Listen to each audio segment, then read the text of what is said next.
And that is my cue to start the show. Welcome to another edition of the Hard Rock and Sports Show, live from high atop Hard Rock and Sports Studios in beautiful scenic New Jersey. We are your 2-hour weekly get together where we bring you all the biggest news from around the worlds of hard rock, heavy metal, and of course the wide world of sports. And everybody, welcome to Thursday night, April the 2nd in the year of our good Lord 2026. I'm just fixing the banner. I hope you guys have had a good week.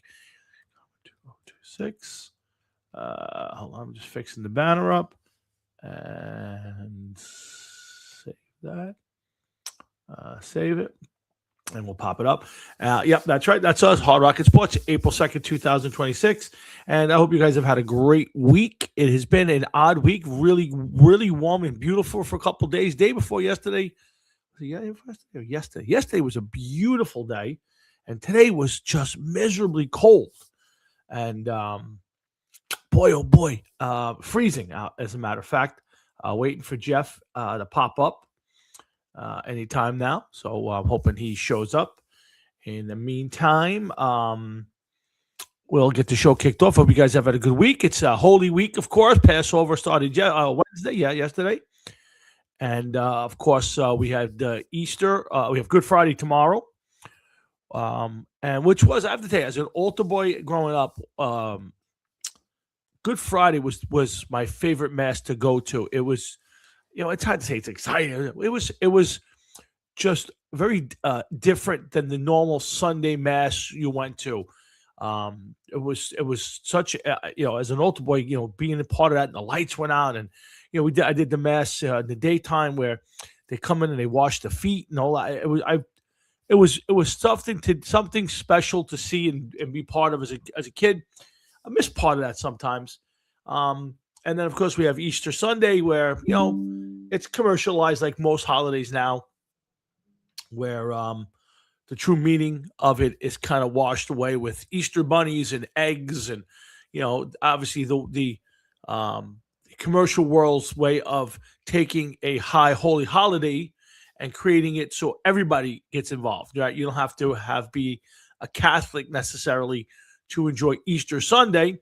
You'll see plenty of families who just do the Easter bunny / Easter eggs and don't have the Easter meaning. I'm sure there's a lot of people who feel that way, but listen, whatever you celebrate, happy Easter to you and your families. And then tomorrow's the big making of the Pizza Rustica. I know, like, Jeff will be making his Pizza Rustica, and good friends of ours do the same. So it's a lot of fun. My mom makes it for the family. I love Pizza Rustica, but if I have more than just a little piece, it ruins my meal because it's so heavy. And my mom makes it like a quiche. I know, like, Jeff makes like a 20-pounder. The Galicchios make these huge pieces, and it's a meal. My mom's isn't quite a meal unless you eat a big piece. It's like I said, it's more a quiche type, and it's delicious. Like I said, I have a very small piece. There's a lot of courses along the way in the Florio Vento family Easter Sunday, so we try to go easy, have a little bit of everything. The main course is a veal and pasta dish. I've never eaten it out anywhere. This is kind of something that I've only seen my family make. This has gotten handed down. My grandmother used to make this when we were kids. I'm sure her family made it before her, and my mom picked it up. And it's the only time of year they make it. It's got the really big bucatini pasta. It's a delicious dish if it's made right. Once a full moon, it's a little dry. I enjoy the meat more than I do the pasta, but it's all delicious, and there's tons of food and good time had by everybody. And every year it gets a little bit bigger. We had a new member of the family, so it's always good. So anyway, it's been a good week.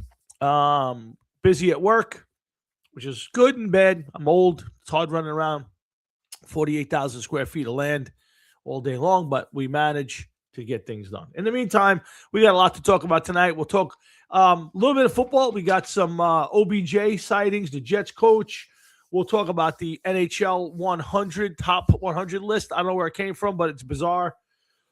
let's see what else we got. We got a few NFL rumors, trades.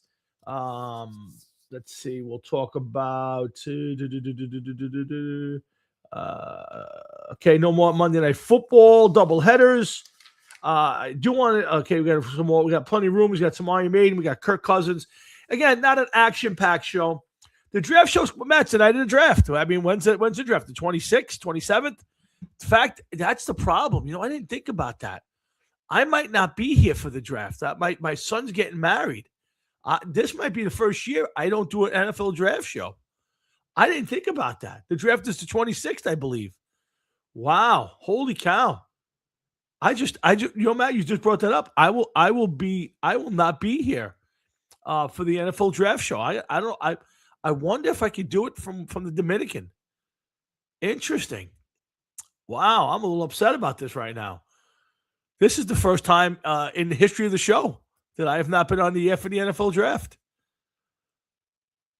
Wow. That just dawned on me. I didn't even think about it. Oh, it's the 23rd? Oh, wait a minute. Yeah, no, that's when I'm away. I'm sorry. 26 is not the thing. I am that Thursday, the 23rd, I will be flying into the Dominican for my son's wedding. So yeah, I will not be here on the air for the NFL draft unless I do it from the Dominican. And it's possible if I can bring my computer with me, I would think I could pull it off. So we'll see. I'm sure we'll do something for that day. But yeah, we'll be on. Maybe we'll be on the air for the draft that night. I'll have to talk to Jeff about that.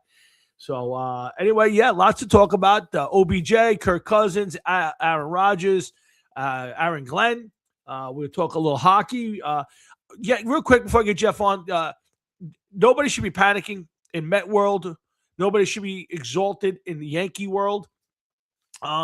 If you told me before the season the Mets they were going to come out of the box slow pitching and heavy hitting, I would say be nervous, okay? Because the thought was maybe not on the pitching staff.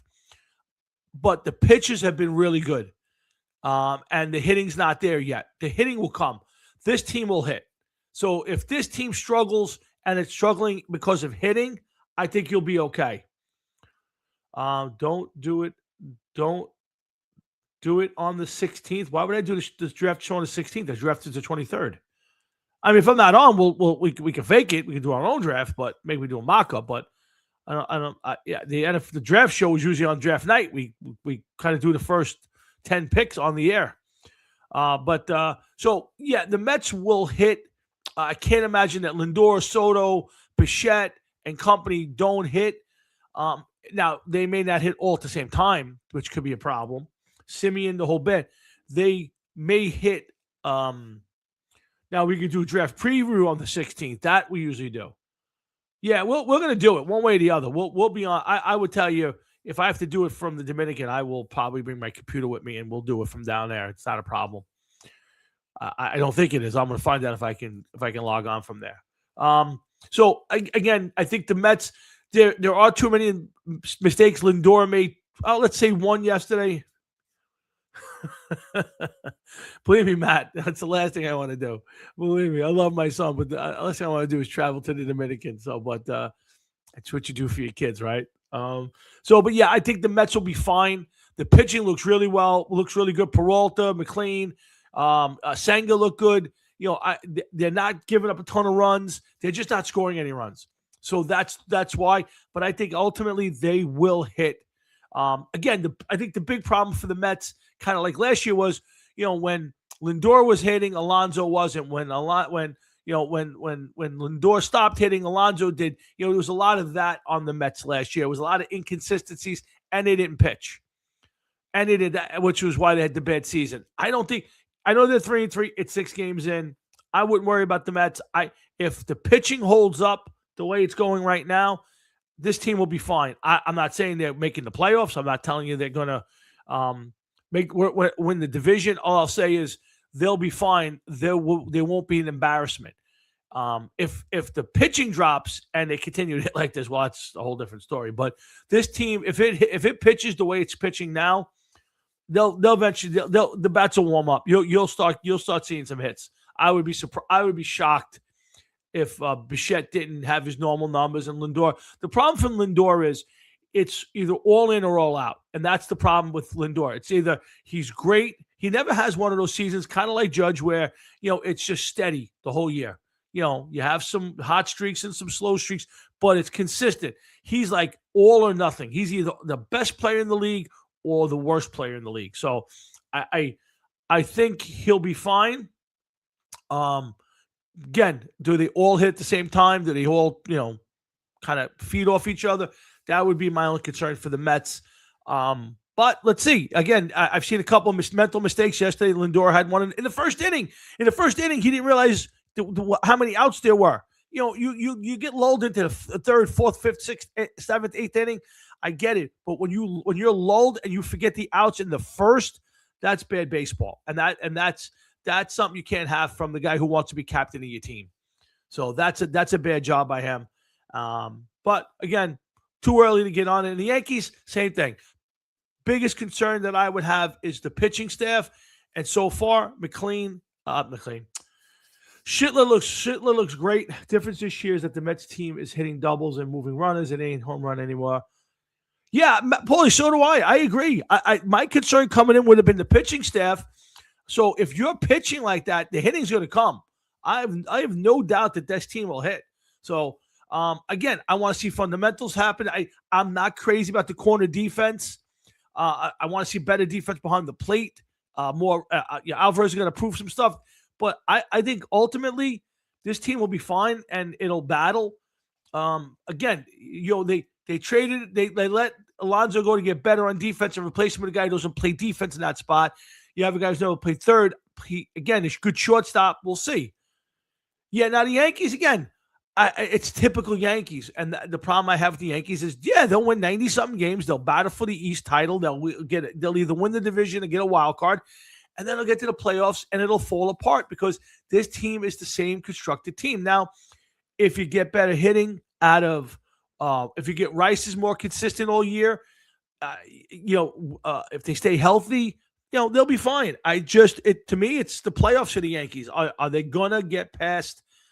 Are they gonna get past the better teams? They fall apart in the playoffs. They don't hit good pitching in the playoffs, and that's the big problem. But last year, their arms got a little tired. Now, maybe with Rodon and Cole missing a few starts, kind of the whole Dodgers thing. Yeah, Jeff's on. Don't worry. Give me one more minute. Give me a minute. If the Dodgers have this thing where they have 7 or 8 pitchers, and by the time they get to September, those guys haven't overthrown themselves. They haven't thrown too many innings. So I'm very confident in the Yankees being the Yankees. But that confidence is the Yankees being the Yankees in the playoffs. So we'll see, BA. But so far, so good. I love the way Schlittler's looking. We could have 2 of the best pitchers in baseball in New York. I know you got Skeens and Struble, but McLean and Schlittler, I mean, these are good pitchers. They're going to be fine. And again, I think both teams will be in it. I don't think the Mets will be the Mets of last year. I think they'll be fine once the bats come around. So a little warm up, and so will both teams. But let's get the show started before he has a heart attack over there. And at 7:15, I haven't gotten him on yet. Let me get on my buddy, Mr. Jeff Towinski. What's up, my man? About fucking time here. I'm sorry. I started talking baseball, and I didn't want to bring it up to baseball. Tom. Sit. Nobody gives a fuck about baseball. Nobody gives a fuck about the Mets, Aaron Judge, any of these fucking guys. I'm sitting here waiting. I could be doing other things tonight. I got fucking songs to learn. Yes, I know you got songs to learn. And you're over here talking about fucking baseball. I gotta talk baseball. Why not? It's that time of the year. It's not. It's draft time. Paul draft time, and you're not even gonna be here. Yeah, I literally just realized it sitting here when Matt said it. I was like, holy shit, I'm not gonna be here. Yeah. Anyway, I waited all fucking week to be on this fucking show. All right, well, you're on. Plus, I had to go to Queens for 4 days. I had to put up with that bullshit, and then I'm put on fucking pause. I didn't put you on pause. You just weren't. You didn't pick up. You didn't pick up. Are you done? I've been here waiting. Are you done? Are you done with your tantrum? Listen, today's not a good day. Well, the last thing you need to do is to get me riled up. Well, let's start with. I am bottomless, and I will stand up. We'll have to go dark at that point. We'll have to go dark. You are once you see the shadow of my wiener. But anyway. So Jeff, let's start all over again. Jeff, how was your week? Oh, I just told you it sucked. I had to go to Queens. I had to go to Flushing Meadow for 4 days this week. Yeah, my heart breaks. It should. I know how you feel, and I don't know how you do it. Yesterday we got out at 2:00. Right. We a little traffic on the Van Wyck, but it was moving. Wasn't bad. We get all the way to 11N on the Bell Parkway, and all of a sudden standstill traffic. So I'm like, motherfucker. But the traffic it's not really moving. It's moving. It's not bumper to bumper, dead still, but it's moving. So then we get down into like towards Bay Ridge, and I get the idea. I was like, let me put on 10-10 wins and see what's going on. Yeah. So what do they say? And I'm with this woman I work with. Her name is Yvette. She was pretty cool. She thank God I had her because she knew where we were going. I had no idea. So anyway, I'm fucking driving, and we put on 10-10 wins, and we're listening to 10-10 wins, and they say, well, there was an accident on the entrance ramp from the Bell Parkway to the bridge. So I'm like, awesome. We're almost there. We should get on it. Then the guy turns around and says what you never want to hear. But it's even worse on Staten Island. And we just looked at one another like we just sat in traffic for 2 hours. Took me 2.5 hours to go home. And I had company. I don't know how you do it by yourself in the truck, man. I really don't know how you do it. Listen, I got it together yesterday. Took me, I would say 40 minutes, maybe more, to go from my office on 36th and 6th to the tunnel, which is 35th and 9th Avenue. So, and that's normally a 10-minute ride. It was 40 minutes just to get to the Lincoln Tunnel. So, dude, I would have parked the truck, went back in my office, and hung out till everything was over. You know what? You think about it, and you go, "Oh, maybe I just turn around and go back." And you go, "Well, it's not going to get any better. So what's the difference?" I know, but there's no reason to be. In your situation, if you have a place to go, we didn't have a place to go. Yeah. But like, who knew? We were almost home. But in your situation, coming out of the gate and knowing that, fuck that. Yeah, fuck that. It happens. Sometimes the worst traffic for me is just getting from my office and to the Lincoln, the entrance to the Lincoln Tunnel. Sometimes that's the worst. There's times it sends me downtown to like 23rd Street to go across town to 10th Avenue to come back uptown just to avoid that. Yeah. Wow. Yeah. That's horrible. Yeah. You just never know. Yesterday we started our job in Jersey City. So today I was able to leave from Jersey City at 3:30, and I was home in 40 minutes. So it's like that's not bad. But how you don't get that often? I mean, I don't get stuck in traffic often. Yeah, thank God. You don't get a free ride like that. Normally my commute is about 3 minutes. Yeah. You know. Yeah, no, you know what? It's hard to say it, but I get used to it. I get the radio on. I play a little music, listen to some. There is no getting used to that, Tom. Believe me, you do. You know what? The days that it's bad are like Thursdays. So like if I'm trying to get home for the show and you're sitting in traffic, you're cursing. But if it's a regular day, it's like whatever it is. You get home and you get home. Sometimes I'm in the door at 5:00. Sometimes I'm in the door at 6:30. You just deal with it.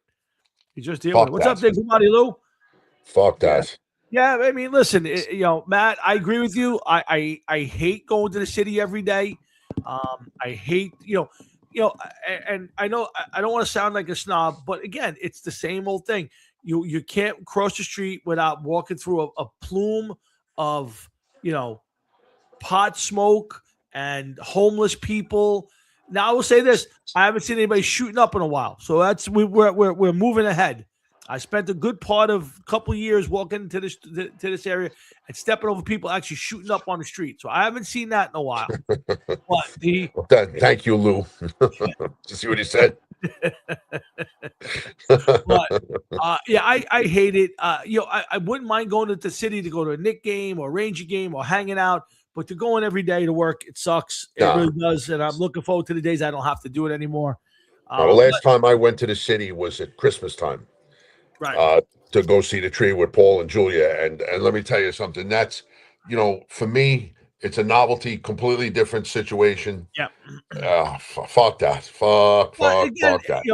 It's everybody's got their thing. And again, there's some great stuff about the city. There's some really bad stuff. There see is, what but you happens. don't need to. When you're going to work, Yeah. it's one thing if you're going to be late going to work. Yeah. But when you're coming home and it's on your time and you're not getting paid now and you want to get home, there must be nothing worse than having to pinch a loaf and be stuck in the left lane. Well, you know what? You learn that there are where you learn where the available bathrooms are. So like I Oh, know, I'm sure you will know where they all are. yeah, like you're coming through the Lincoln Tunnel. Okay, there's a rest stop. Okay, I get over there. If I miss that rest stop, it's another 20 miles to the next one. So But you see, now I don't know. You still got the pickup, right? yes, If I was you, huh?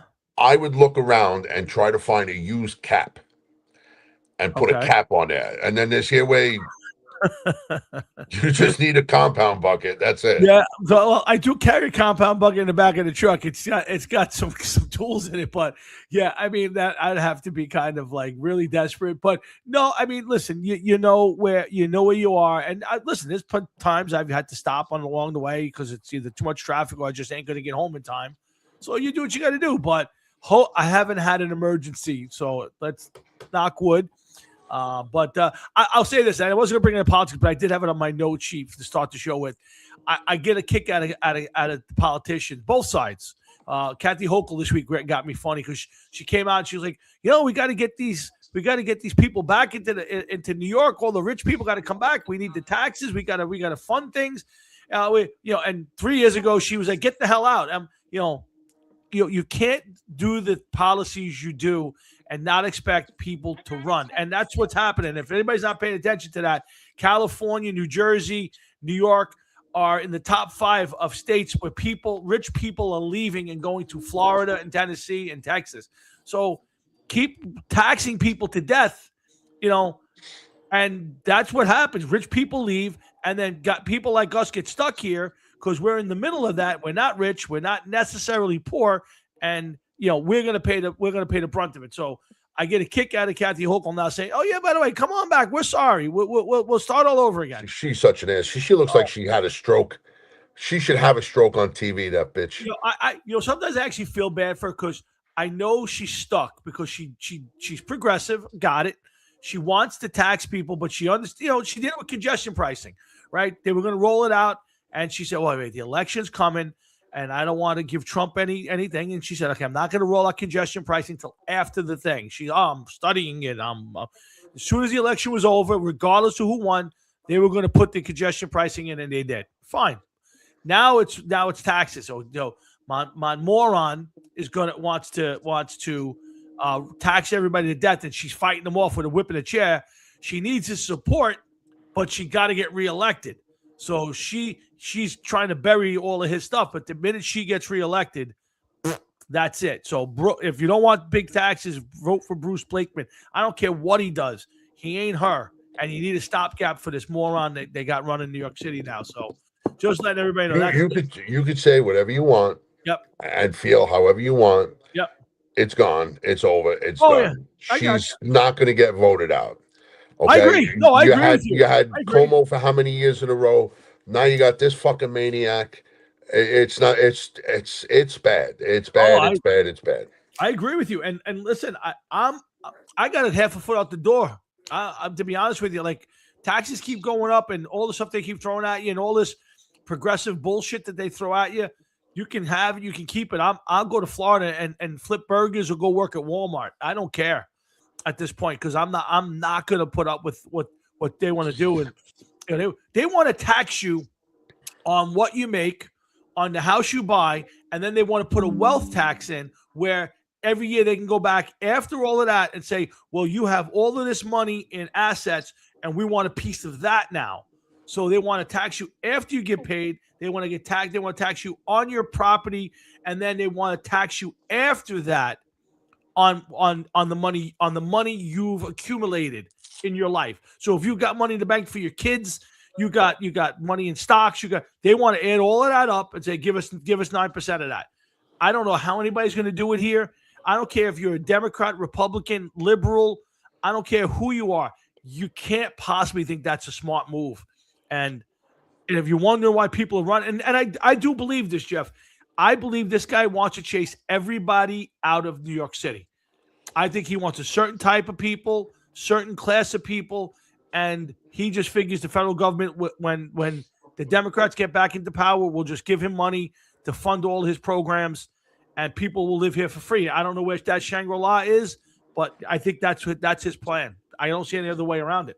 I don't know what his plan is because I follow, I pay attention to what he's doing because I work for the city and I'm Yep. stuck here for a little bit longer.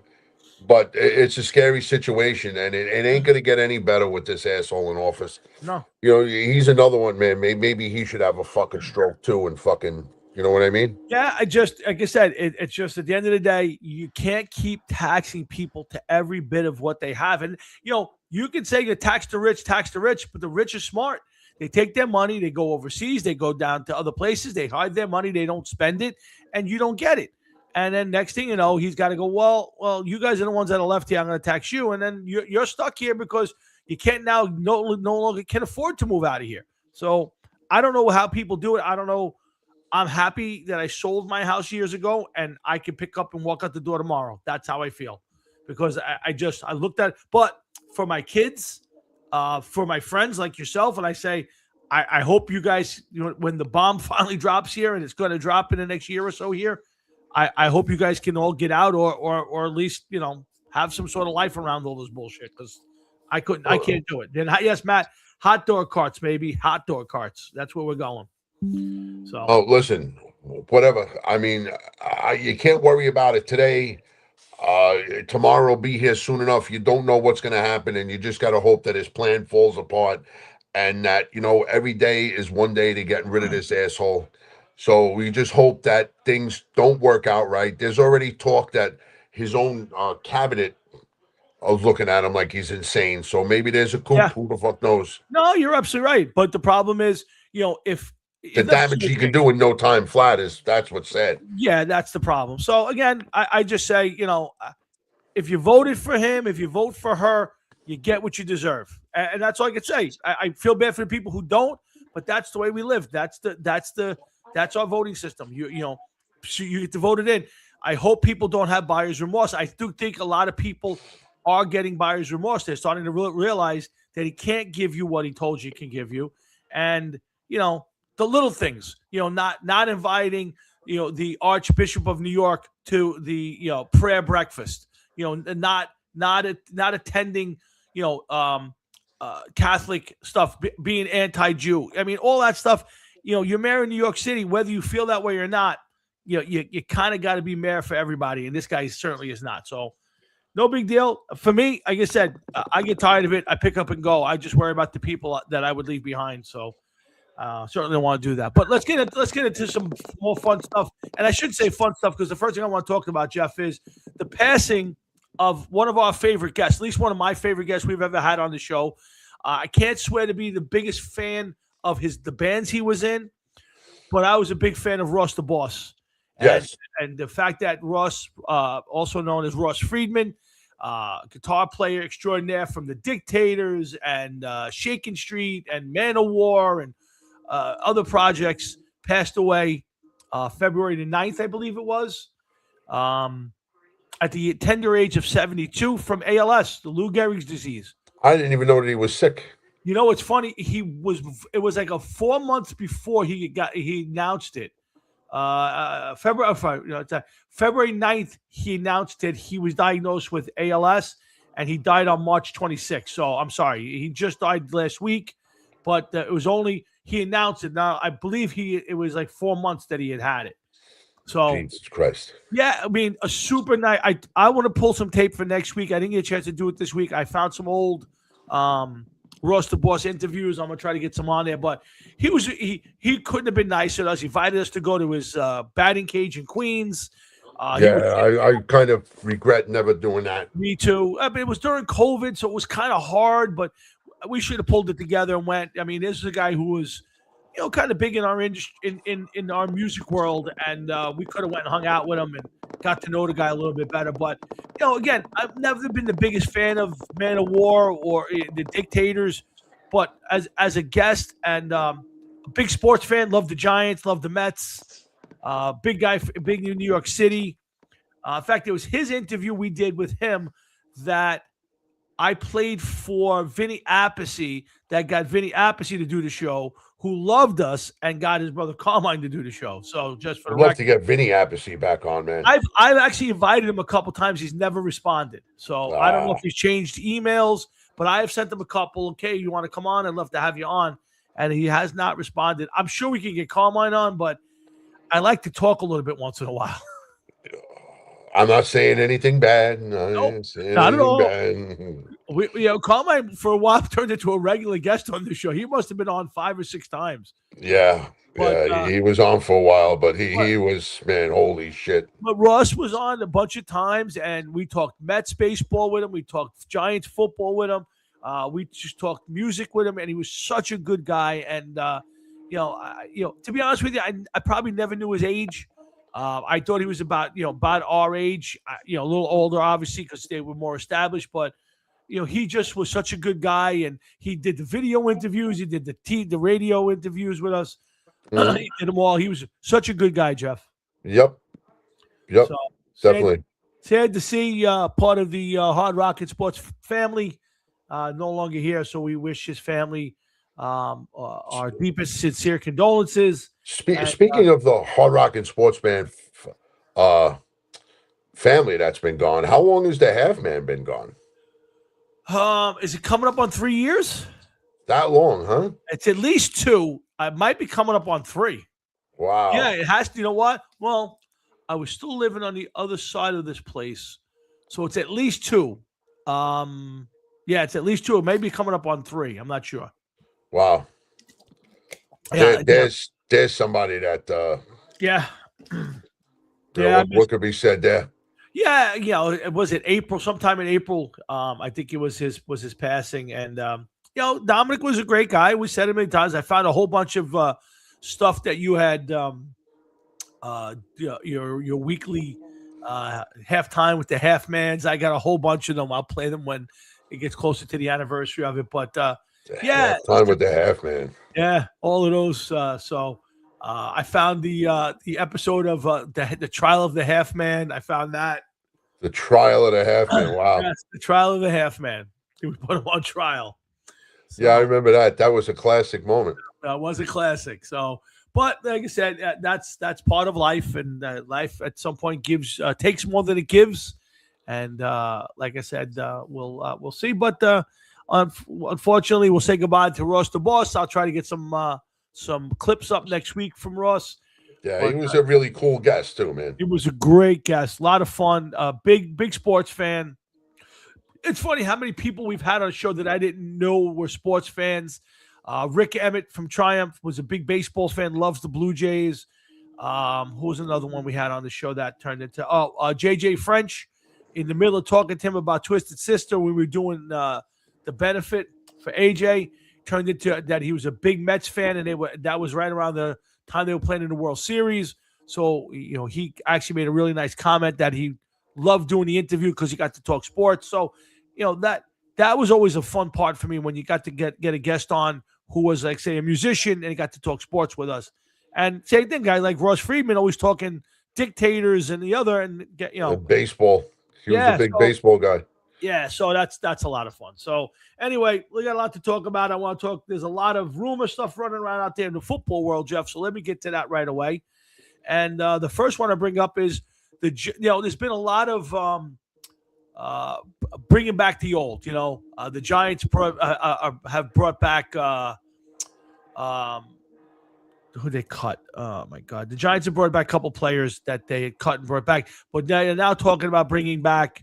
The Jets bringing back Geno Smith. That's a big one, and I'll talk about that in a second. The Raiders signed Kirk Cousins today and potentially back. Who starts week 1? I would think they brought Kirk Cousins in to start, Matt. I don't think that with as bad a team as they have, I don't think you're throwing Fernando Mendoza to the Wolves, but I'm sure he'll get a what do you think, Jeff? I think he'll get a by the end of the year. I bet by the end of the year he'll be starting without 100%. Now, since we brought up Kirk Cousins, you know what I looked up today? Do you know how much money Kirk Cousins has made in his career as a quarterback? I'm going to say about $250 million. $341 million.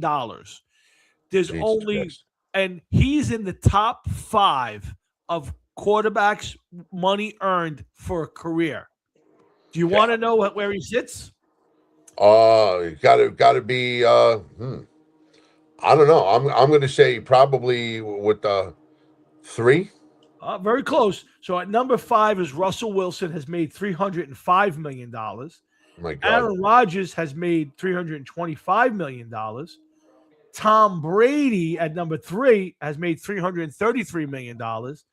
But Tom Brady did not make that much money through just strictly football. Well, this is just strictly football. So Tom Brady obviously is much wealthier because of everything else he's done, commercials and now the broadcast. He makes $300 million from his broadcasting contract. So it's not. But I'm saying as a football NFL quarterback, Kirk Cousins has made $340 million, and Matthew Stafford has made close to $450 million in his career. Yeah, those are the top 5 quarterbacks earned the money. Kirk Cousins has managed to have a very mediocre career, yet signed some very lucrative contracts. Think about it. The guy's never been to a Super Bowl. He's never been an MVP. And the guy has gotten these contracts that are insane. Well, listen, it all started when the Redskins drafted him the same year they drafted RG3. Yep. And then he was a starter. He wasn't the greatest starter of all time. I don't think he ever made the playoffs, right? He never played in the playoffs, much less the Super Bowl. I don't think he's ever made the playoffs. I'm not sure. I'd have to look up his stats. I don't think so, man. I'll look that up. But the funny part is, so he might have done something with the Redskins one year, because then he got that big free agent contract from the Vikings, right? He got that guaranteed 4-year, like $160 million deal, like something insane. Yeah. Then he parlays that into another contract with the Falcons, who then turn around and basically say, we don't want you to play. We're going to go draft a guy. And they're paying him to basically leave the team. It's kind of the Tua thing. So I don't know how he's done it. I mean, he's not a terrible quarterback, and he's had a decent career. But there's a guy who, when you put him in we could say what we want about Russell Wilson. The guy's played in 2 Super Bowls. Aaron Rodgers has won a Super Bowl. Tom Brady's Tom Brady. And Stafford's won a Super Bowl and been to the playoffs a few times. Well, Stafford also won the Super Bowl, played in the Super Bowl, and has been on a Super Bowl contender since he went over to the Rams. Right. So where does Kirk Cousins fit in that puzzle? So I don't know. Good question. I mean, I'm sure there's guys who are right on the outside of that list, but I just find it so difficult to believe. So, Matt, when you're asking me, I think Kirk Cousins will start the season, because I don't think the Raiders want to force. Now, I've heard a big rumor, so let me ask you guys this rumor while we're talking about Fernando Mendoza and that there's a rumor that the Eagles are so unimpressed and tired of Jalen Hurts that they've offered to trade him to the Raiders for the number 1 pick in the draft. I was going to ask what was going on with that, because I just couldn't bring myself to read the article. But what is the problem with Jalen Hurts? What are they? It seems that he's unwilling to bend. So the offensive coordinator will call a play, and he won't like it, or he won't trust himself in it, and he changes the plays. He's very reluctant to work from under center. He's very distant, it seems, from some of his receivers. Him and A.J. Brown don't get along. So there's been talk of trading A.J. Brown, but the rumor mill has it that the coaching staff and the ownership have, they realize he's better than an average quarterback, but not much better. So they say, well, we have a guy who's proven he's gone to 2 Super Bowls, should have won an MVP in both of them. By the grace of God, somehow they lost that first one, and he wins the MVP in the second one. And they want to take advantage of that. And they've offered. Now, Matt, to your point, nobody said, but if you're the Eagles, you're not trading him to the Cleveland Browns. If you're trading him away, you want to get Mendoza if you believe Mendoza is a real pick. So Yeah, but Jeff, let me ask you something. What does that tell the Raiders that they're willing to give up Jalen Hurts for Mendoza? Now, if you're the Raiders, you're not just going to make that trade straight up. You got to be looking for more than that well, now. I'm sure that it would be you'll be exchanging number one picks. You might even have to give up next year's number one pick. You have to give up something else. I agree with you, but the meat and potatoes is you're essentially trading Fernando Mendoza for Jalen Hurts. So if you're And Jalen Hurts is what, 25, 26 years old? probably in that range, yeah.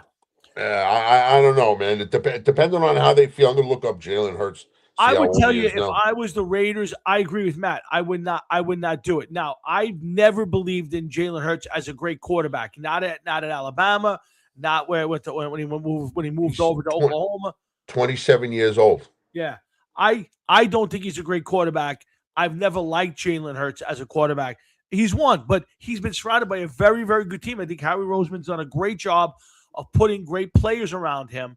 And, they play great defense. They had a great offensive line. All the things you need to be successful with a halfway decent quarterback, and that's kind of him.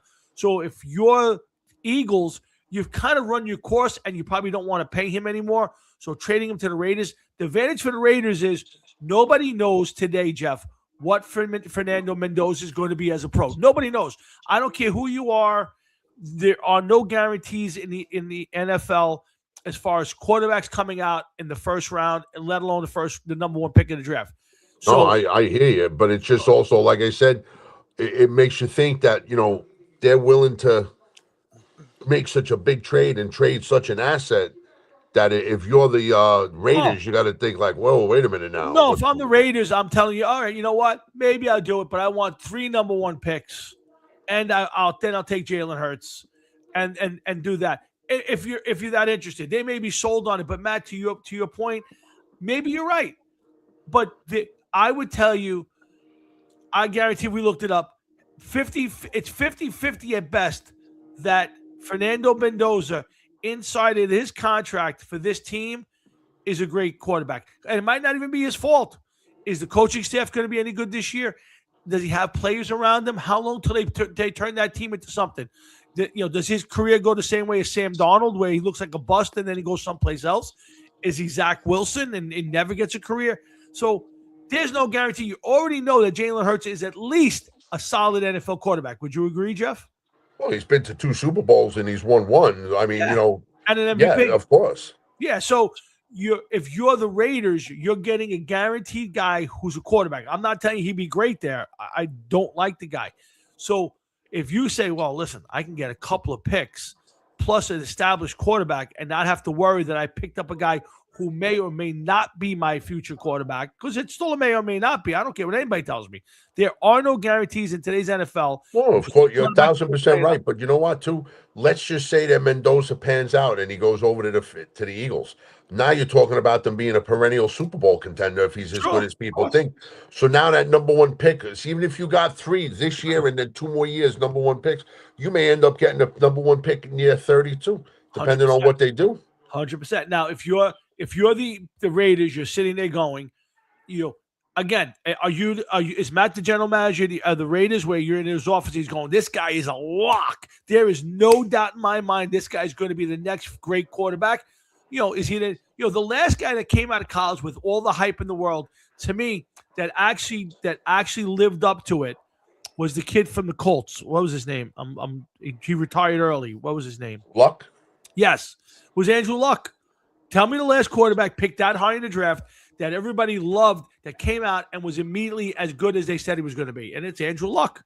There's no doubt in my mind. So it doesn't happen all the time. So to me, of course it doesn't happen all the time. And everything is 50-50, 100% right.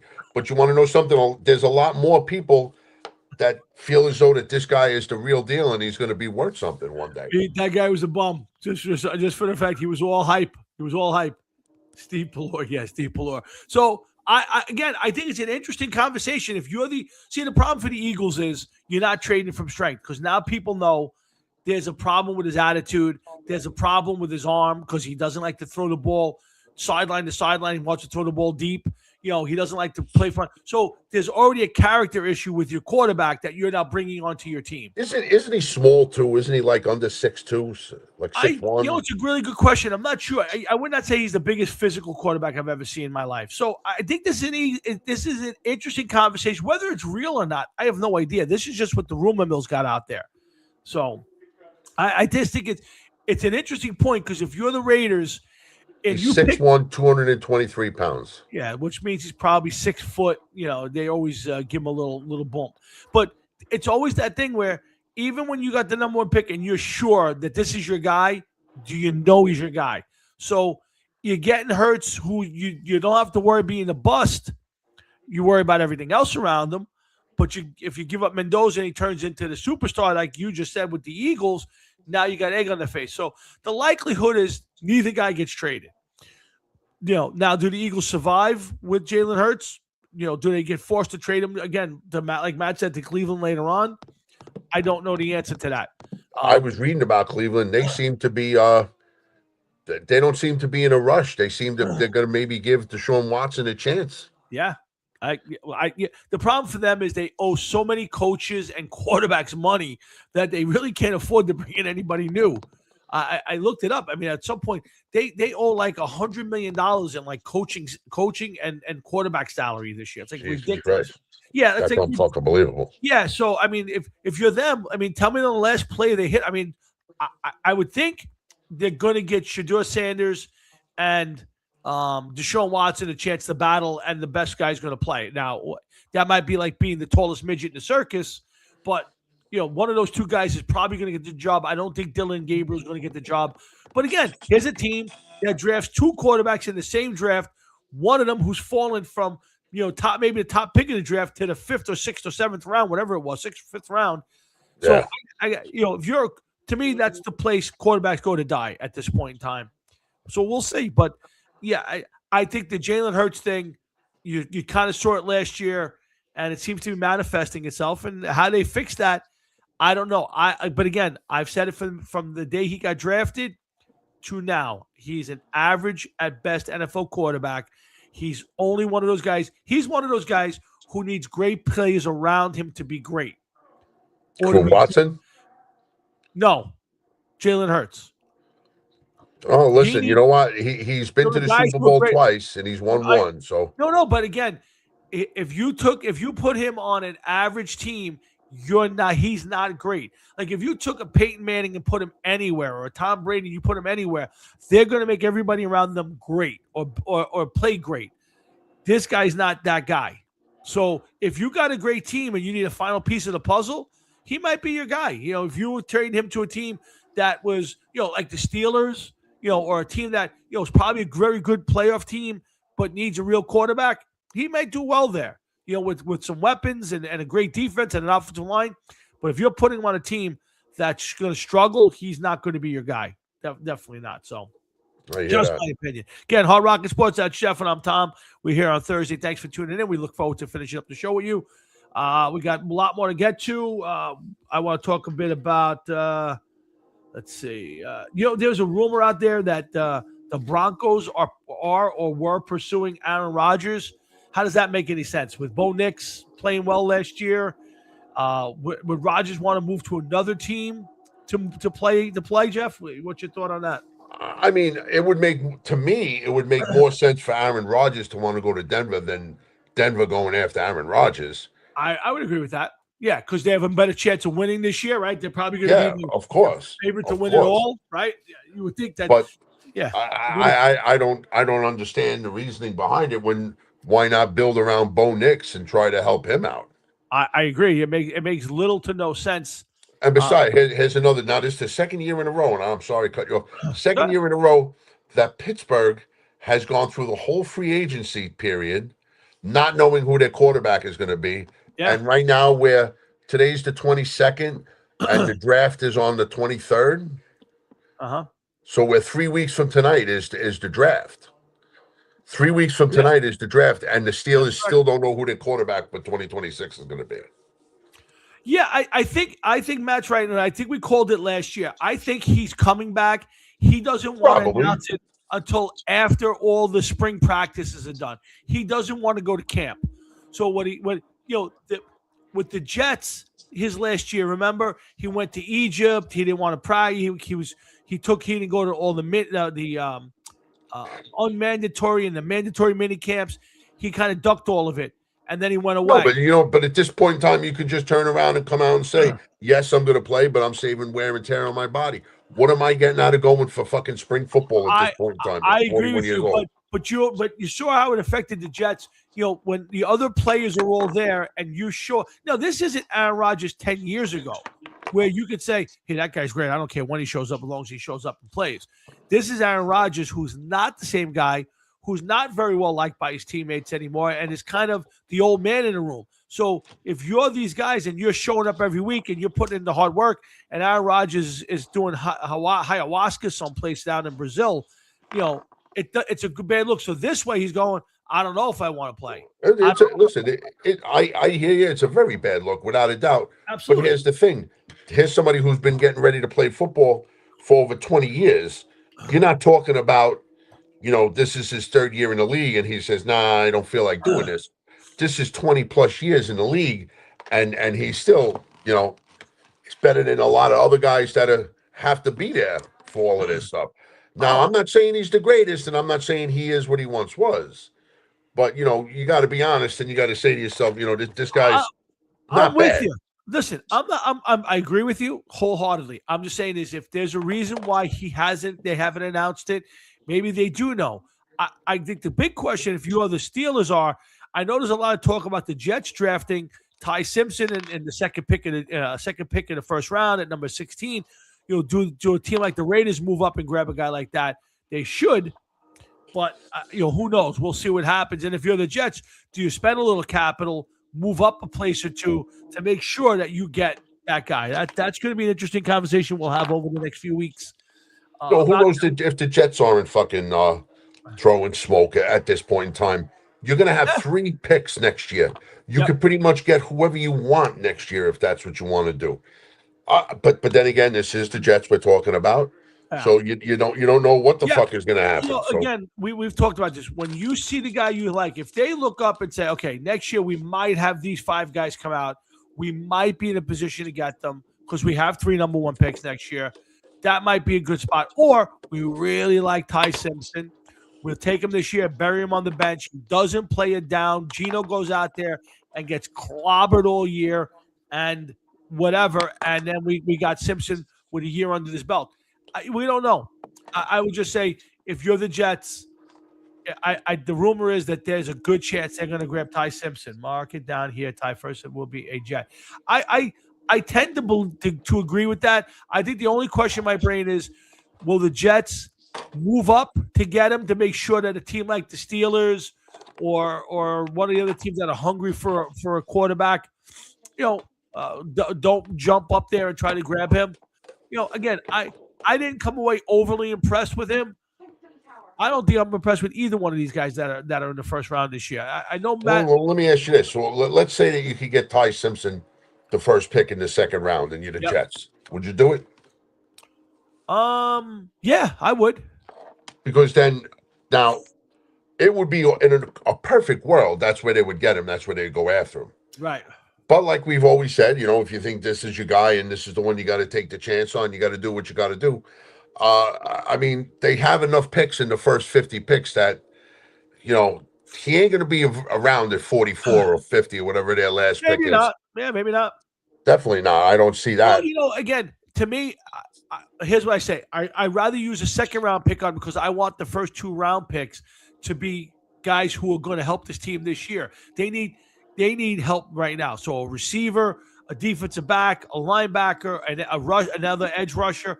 I would love to see the first 2 picks be that, and then in their first pick in the second round, grab the quarterback of their dreams there.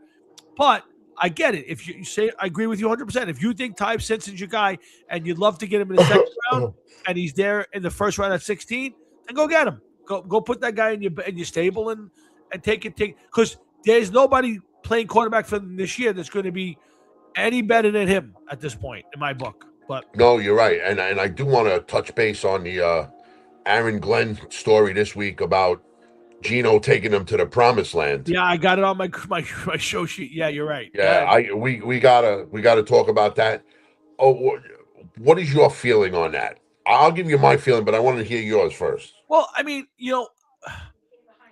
first off, why put that out there? Like, to me, there's no need to go out there and say that. First off, it seems very highly unlikely that the Jets are good enough to go to the promised land. And Gino was statistically the worst quarterback in the NFL last year. So to think that he's going to come at this age, re-spark it up, and take the Jets to whatever the promised land is, which I don't know if that means a winning record, playoffs. I think it's just Aaron Glenn basically wishful thinking. He needs that. And they said the same thing about Justin Fields last year, that he was going to be the guy to take the Jets to the next level. And he barely made it through the first 5 games of the season. So, yeah, I think it's wishful thinking. I would be shocked if Gino had a transformation. I don't think the Jets are good enough. And I certainly don't think Gino is. Well, one, I don't. I got a mountain lion behind me. I don't know if you can see it. I don't think that's what he means at all. To be honest with you, what do you think it means? I just think that he's trying to hype himself up, hype up the team, and give the team something to believe in. They added a lot of defensive pieces. They were so bad that I don't think they could get any worse than what they were last year. I think they'll be a little bit better this year. And I mean, he has to. Well, we said this before. You can't turn around and say, this is a 4-win team, 5-win team that we're going out there with. Yeah. Because it's your job at stake. You have to turn around and say something. Saying that Geno Smith is going to take you to the promised land, that may be a bit much. Definitely be a bit much. But listen, do you think that Geno Smith is an upgrade? Yes, I think that Geno Smith will be an upgraded quarterback. I think Geno Smith will help this team grow and go in the right direction. Now that's what Glenn should have said. Sure. Me, as a Jet fan, I could see them maybe winning 6, maybe 7 games, depending on how they do in the draft with Geno Smith. If they still haven't gotten a receiver, do something with a receiver or 2 and do what you got to do. Maybe they win 5, 6 games, 7 games tops. Maybe they start to trend in the right direction. They're competitive for a few more games this year, but bottom line is that they're not going to the Super Bowl. We all know that. Even Geno Smith knows he ain't going to the fucking Super Bowl. Yeah, you're out of your mind if that's the case. Yeah, I mean, I think there's too many holes. And again, I think this is just Aaron Glenn trying to pump his own team up and try to convince his own team that they're better than they are. Again, I'm not expecting. And Matt, I disagree. I agree with you. There's no way the Dolphins take Simpson at 11. They just signed Willis. If they had any intention of trying to draft a quarterback, I don't think they would have signed Malik Willis to that kind of contract. So I agree with you. There's no way. I do think the Jets will have an opportunity at 16 to draft Ty Simpson. Whether they do or not, I don't know. I tend to think they will. I think the Jets are under pressure to get a young quarterback into their quarterback room, and I think that he's probably going to be that guy. The only question is, does somebody jump over them? Does somebody jump over the Jets, and do the Jets have enough balls to spend some of their draft capital to move up ahead of somebody? Everybody and their mother is saying that there's not a good enough pick for a second quarterback this year. There's not. Okay. And next year is the big year as far as quarterback goes. 100%. And you have enough draft capital for next year. Why not just wait till next year? Because they're under pressure. If the Jets, but now they're going to be worse. There's a chance you're going to be worse. I got you, but you got to look at it from Aaron Glenn's point of view. In his point of view, if they go out this year and they're terrible, there has to be something for the future. So if you go through the same season, it's 3 picks. I got you, but he might not get to use those 3 picks if he doesn't have a better year and a little bit of glimmer of, hey, we got the guy. Next year is going to be even better. So if you go and you don't draft him and you win 4 games this year, the ownership is going to say, do I want to hand over 3 number 1 picks next year to these 2 guys after the last 2 seasons? That's the quandary the Jets are in. I get your point, Jeff. Don't get me wrong.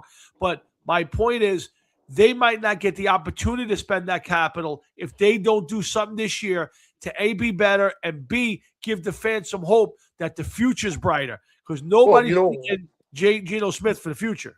while I understand that 100%, and you're right, I do understand that. You're talking next year, 3 first-round picks. Yep. Okay, you could pretty much get whoever you want next year. Okay, those picks could be 32, 31, and 30, which we Right. know they're not going to be, but they can Yeah, be, sure. and you could still, with the draft capital that you have, move up and get basically whoever you want next year. Absolutely.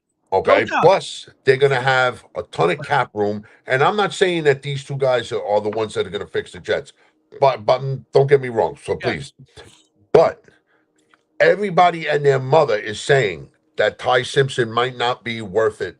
Everybody and their mother. Nobody's saying, I think this guy has a chance. Nobody's saying that. They have to be listening. Woody Johnson has to be listening. Aaron Glenn and the GM, they have to be listening. They have to be talking about this amongst themselves. Sure. You can't take this chance and say, fuck it, let's do it. You can't. I just don't understand it. I really don't understand it. I agree with you. If this was year one, I would tell you you're right. If this was coming off a team a year last year where they were on the brink of being a better team, it's not. So to me, if they go out and poop the bed this year, there's a really good chance Aaron Glenn's not back. Now, Muji, maybe, he's done a decent job with some of the trades, some of the draft picks, so he may get another click. But if you're Woody Johnson and you have a shit year and you don't have any bright spot, like the Giants drafting Jackson Dart gave the fan base hope once he played to say, okay, the future's better. That brought in, to me, I don't care what anybody tells me, that brought in John Harbaugh. That helped all of that. If you have Ty Simpson on your bench and he comes in week 12 of a very bad season and plays really well, the sky's the limit for everybody. But of course, yeah, but of course, and I want to just answer Matt real quick, and and I understand what you're saying, Matt, and I could get along with that. But here's the thing: next year, you don't know who's going to have the first pick in the draft. Nobody does. We all know that. But the Jets have 3 first-round picks.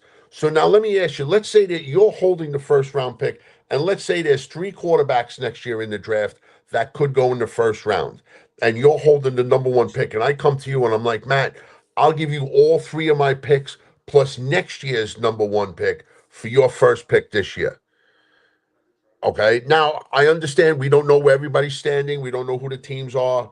But I mean, isn't that something that you would at least consider? 3, you would get 4 first-round picks in 2 seasons, 3 in that year, and you don't know who's going to be coming out in the draft the following year. I just can't. I don't know. It's too risky. It's just too risky. Nobody is saying. The only other people that are tied to him are the Cardinals, like you said. Yeah. No, and look what the Cardinals have done. Nothing. No. Jeff, I agree with you. I don't like either one of these guys. I know Matt loves Fernando Mendoza, and listen, the guy, looks like a player. I'm not sold on him, but he's easily the best of the bunch. Ty Simpson. Well, somebody has to be the best of the bunch. That's correct. The thing, Mendoza, Ty Simpson has some potential. I would like to have seen him play another year of college football, maybe, or just whatever. I think if you're a team, a different team like the Steelers or somebody who's in the middle of the pack, who's not a bad team but needs a future quarterback, I would say grab them. But for the Jets, I would love to see them take 2 guys in the first round who are going to be cornerstones for their team. That's what I look at. If the Jets had done something with receiver in free agency, okay, then I could see them maybe taking a chance at 16. They almost have to take a receiver at 1. No, not at 1. With their first pick, they got to take a defensive player. 100. With their at 16, okay, they got to take a receiver. I agree with you on that. Okay, if they could do something, maybe they could turn around and say, we're going to trade up our second round pick and one of the first round picks next year to go back into the first round. Maybe. I agree. That's why I say because of how much help they need. If I were the Jets, their 2 number 1 picks this year would be on an offensive player, receiver probably, and a defensive player. probably linebacker, who are going to be on the field for you this year, helping you win. And then I would look for my quarterback second or third round. If Simpson falls, great. If you could trade up into the first round with the second round pick this year and one next year or something, I would do that and try to grab him later in the first round. But I would not use the capital this year. And I would do your strategy. I would take a quarterback next year if I can get one. I think it's a better idea. I agree with you, but I could see nobody's saying that they got to go with they got to make the playoffs. If you take the Jets, okay, and they end up being a competitive team, okay, and let's say that they finish 5-12, but they're a competitive team. They were in games late. They lost in the last minute. You know, they weren't turning the ball over. Their defense was playing head and shoulders above last year. Then you could say, well, we could definitely see they definitely took a step in the right direction. This is definitely a better team than it was last year. That may save his job, but, there's nobody that you can get now that's going to make this team become a playoff contender. It's virtually impossible. I don't see it. I'm not. I don't think. And again, I don't think you have to be a playoff contender this year for the Jets. What you have to be is competitive. Last year they weren't even, especially the last 5 or 6 games, they were being embarrassed. That you can't have. If you're out there and you're in every game, you're fighting, you lose a little late, maybe you win 6 or 7 games somehow. I think it's fine. I agree with you. You don't have to win you don't have to make the playoffs. You just got to be competitive, and that gets you another season with all this draft capital. But if you aren't competitive, if you win 3 games or are embarrassed in most of your games, boy oh boy, that coaching. Well, they're done. You're done. Yeah. You're absolutely done. Yeah. They have to, just like we've said before in the past, a lot of these teams you don't have to pile on the wins. You don't have to be above 500. You don't have to be a playoff team. You just got to show that you're taking the proper steps and solid steps. Don't go from 3-14 to 4-13. Yeah. Go make you could be 4-13 and be like, you know what? They lost 13 games, but they lost 8 of those 13 games by 3 points or less. Yeah, absolutely. They went into the last, they were a competitive team. If a few more games went their way, maybe they would have been in the playoffs. Maybe they would have got the wild card, but we never know. You know what, Matt? They can go receiver very early in this draft and then still get a really good defensive player to help them later on at 16. So you can reverse your thinking and go that way. And Cameron, here's the thing for me, I think you could have said the Jets signed so-and-so to be their quarterback this year, and it's all the same player, whether it was Carson Wentz or it was Geno Smith or Malik Willis. I'm not sure any of these guys that you could have wrote in that line would have made a difference to this Jet team. The only guy they probably could have signed that probably would have made them a better team would have been Cousins. And I'm not thrilled with Cousins. He's just a little better than those guys.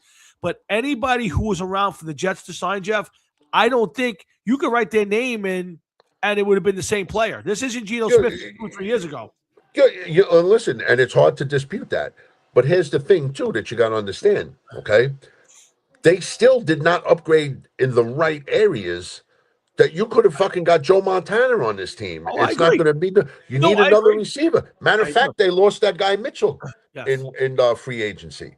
So you're down a receiver. You didn't even sign a receiver. I agree. I think you can fix receiver in the draft. There's still going to be some guys that get cut in the training camps and in June, and but don't you want to get somebody now and know what you got now going into the draft? Even if you got one receiver, that's it, just one. And you said, well, we picked up so and so. Now we're going to go into the draft. We hope to get 2 or 3 receivers.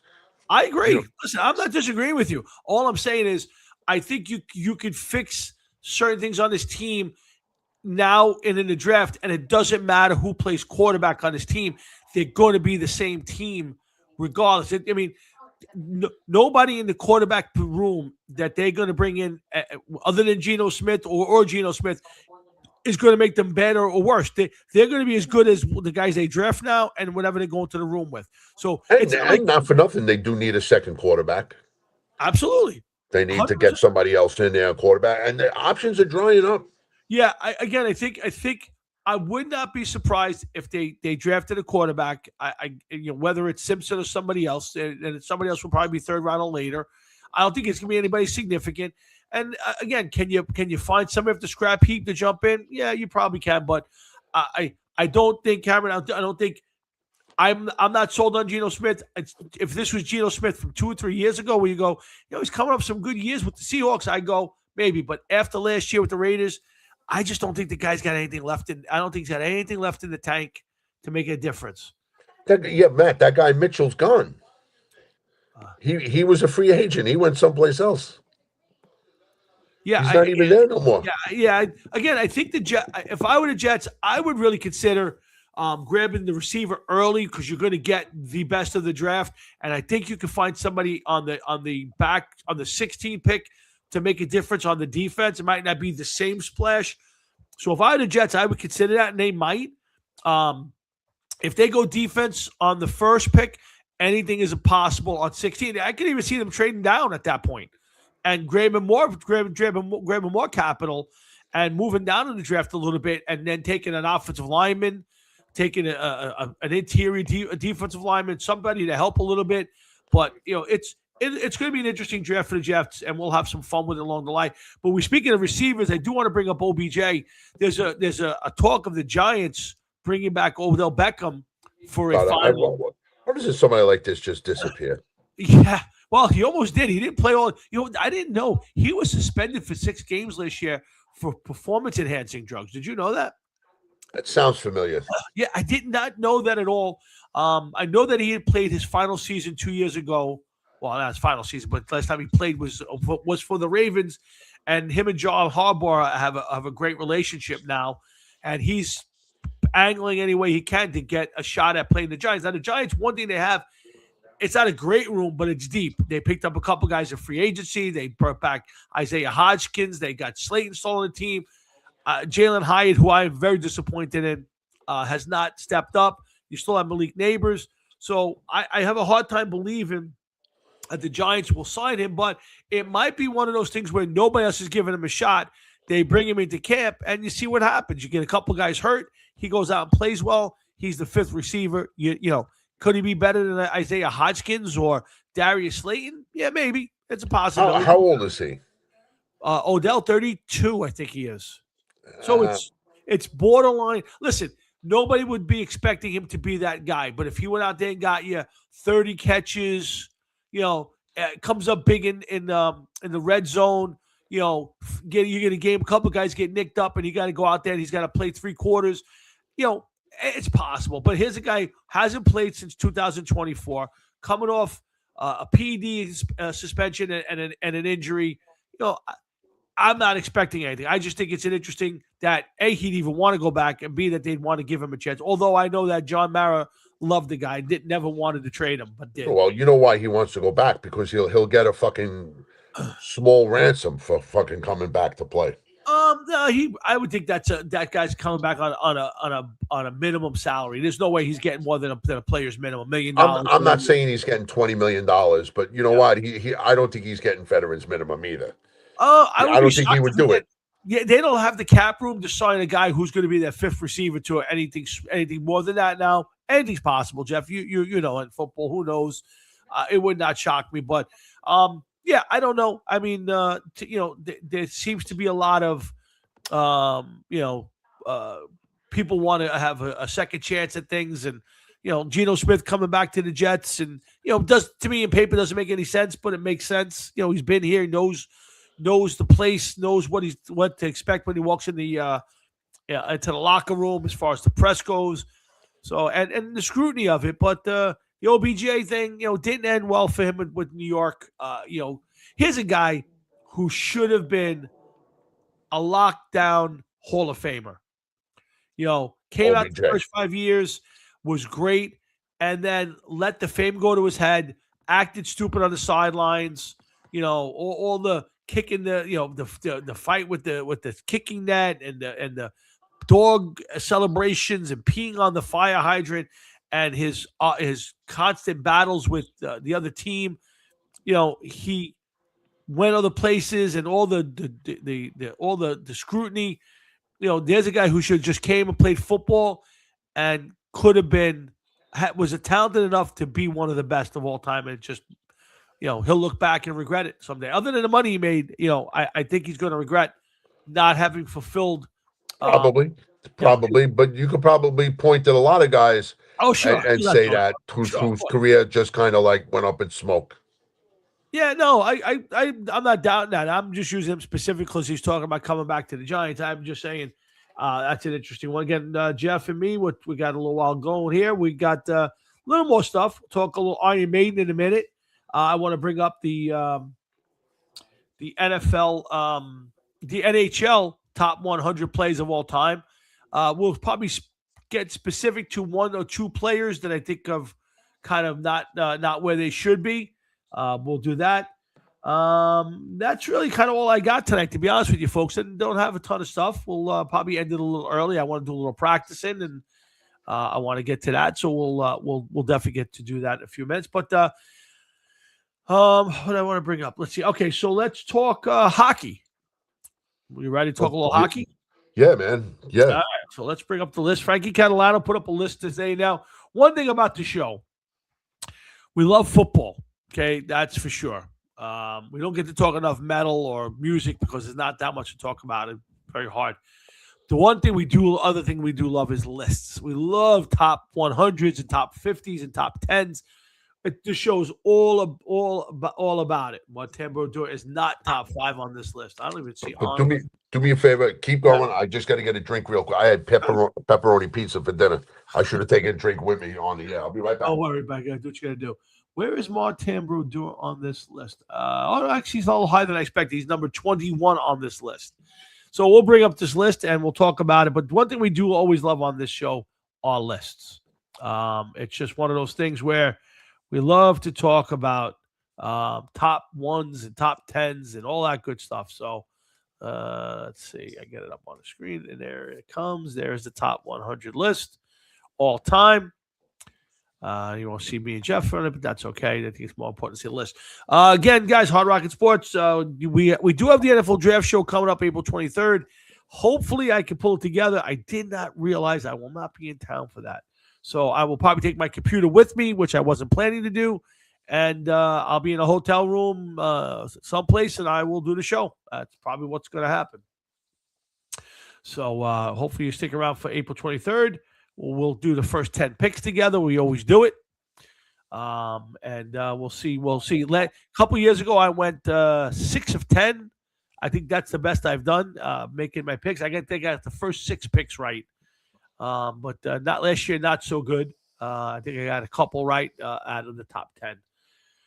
So, but that's it. We got a lot, we got a lot of football coming up with the next few weeks with the draft. We'll talk about all the rumors. We'll probably do a mock draft on the 16th. And of course, we'll be around after the 23rd which would be April 30th. We'll do a draft recap. So Jeff's back, and let's get some hockey in here right now. And then we'll see what the end of the show brings us. So Hefe. So this is the top 100 list, and you go to the top, and right away it's Wayne Gretzky, and it's hard to argue with Wayne Gretzky being the greatest of all time. I mean, it's very hard. A lot of people do believe Mario Lemieux would be the next greatest player. Those are two guys that I would have in my top 5 for sure. And then you go down to Bobby Orr, Sidney Crosby. I'm not buying into Sidney Crosby, Jaromir Jagr, but I think the biggest thing that I noticed right away was number 17 being Mark Messier. And not only do I think Mark Messier is a top 5 player for sure of all time, you can make the argument that he can go anywhere in the top 5, including number 1. He might be the best two-way hockey player I've got to see. He was tough, scored goals. He was the ultimate captain, won 6 NHL Stanley Cups. Jeff, I think it's an absolute travesty that Mark Messier at 17 is sitting behind Connor McDavid at 16. And there's a few guys up on the list. What are your thoughts? Well, honestly, I could say if it was up to me, all right, I would have to say I would take Dominic Hasek, Patrick Roy. Who else was there? I saw somebody else there. Dominic Hasek, Roy, Brodeur. Brodeur, yeah, the Brodeur was number 21. Yeah. I would move Brodeur up that list, but Yeah. I would take Hasek and Patrick Waugh and move them further down. I don't think that any goalie should be considered one of the. You could be considered the best goalie, but to be considered one of the top 100 players of all time and be that high up the list, I think is a little misleading. And I certainly don't think that Sidney Crosby should be where he is. I agree. Jaromir Jagr, who's pushing 60, who's still playing, Yeah. but in Czech leagues, okay, that's fine. I don't have much of a problem with the rest of that list, but like you said, Connor McDavid, Messier behind there. Messier, to me, is at least a top 10, and maybe as high as a top 3 player. Absolutely. For me, in that, I got to say that it's him, Gretzky, and then him. Gretzky is the all-time greatest as far as I'm concerned. Then I would have to say, and you can have the argument. You can have the Messier argument after that. Yeah. But you know who else? While we're talking about it, and I don't even see him. Where the fuck is what's his face? Who? Gordie Howe. He's not even in the first 23. That's very true. You know, I didn't think of that. You're absolutely right. His son is on the list. Mark Howe is on the list. Mark Howe is on the list. Yes, Mark Howe is at number 93. You got to be fucking kidding me. I'm not even kidding you. Jesus I'm looking Christ, there he at is. Yeah, Mark Howe's at 93. And you're right. I do not see Gordie Howe. I do not see what's the guy who played for the Blackhawks back in the day? Not Stan Mikita. I don't know if Stan Mikita's on this list. He wasn't a goalie, right? No, Stan Mikita was a big right wing or center. He was just here he is, number 47. I'm sorry, Mikita didn't make those, but you're right. I do not see Patrick Roy. I'm sorry, Gordie Howe on this list. Howe. That is a huge omission on this list. Wow.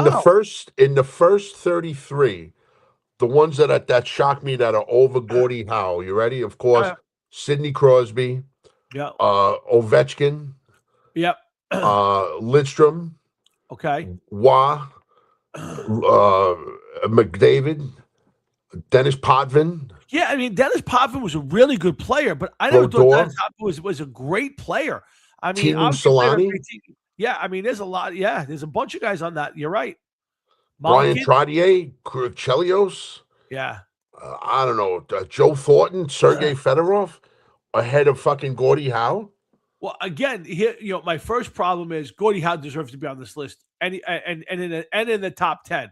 He deserves to be on. He deserves to be on the list. Yeah. Let's get him on the list first. Then we can place him. Yeah. He's got to be on the list first. How does his son make the list, and Gordie Howe doesn't make the list? That's Dale Howachuk is on the list. Was a good player, really good player. Good player. Paul Correa. Yes. Whose brain is like a scrambled egg at this point in time. Yeah. Robert Luongo, didn't he get pushed out of the league early for head injuries? Yeah.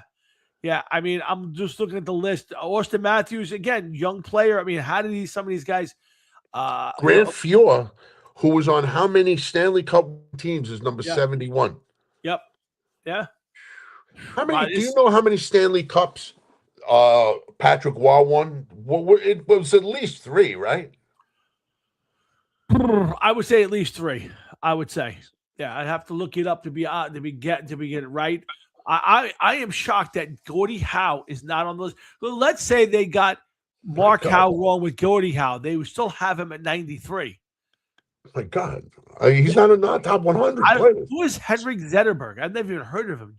Don't know who he is. Sergei Zubov is number 95. Sergei Zubov was a good player for the Rangers. How is he on this list? Number 95 all time. Yeah, I have a really hard time with this and list. And then you got the Savard brothers, Sergei and Dennis, and the Seton brothers at 76 and 77. Yeah. Wow. I don't know, man. That list, I did see a couple names that I do want to mention. Luc Robitaille at number 40, Ron Francis at 42, Scott Niedermayer. These are good players. Scott Stevens. I don't know if Scott Stevens belongs on the list that high. Henrik Lundqvist, without a cup, is on the list, but I didn't see Mike Richter, who won a cup for the Rangers. How is Henrik Lundqvist at 50 and Ed Belfour at 81?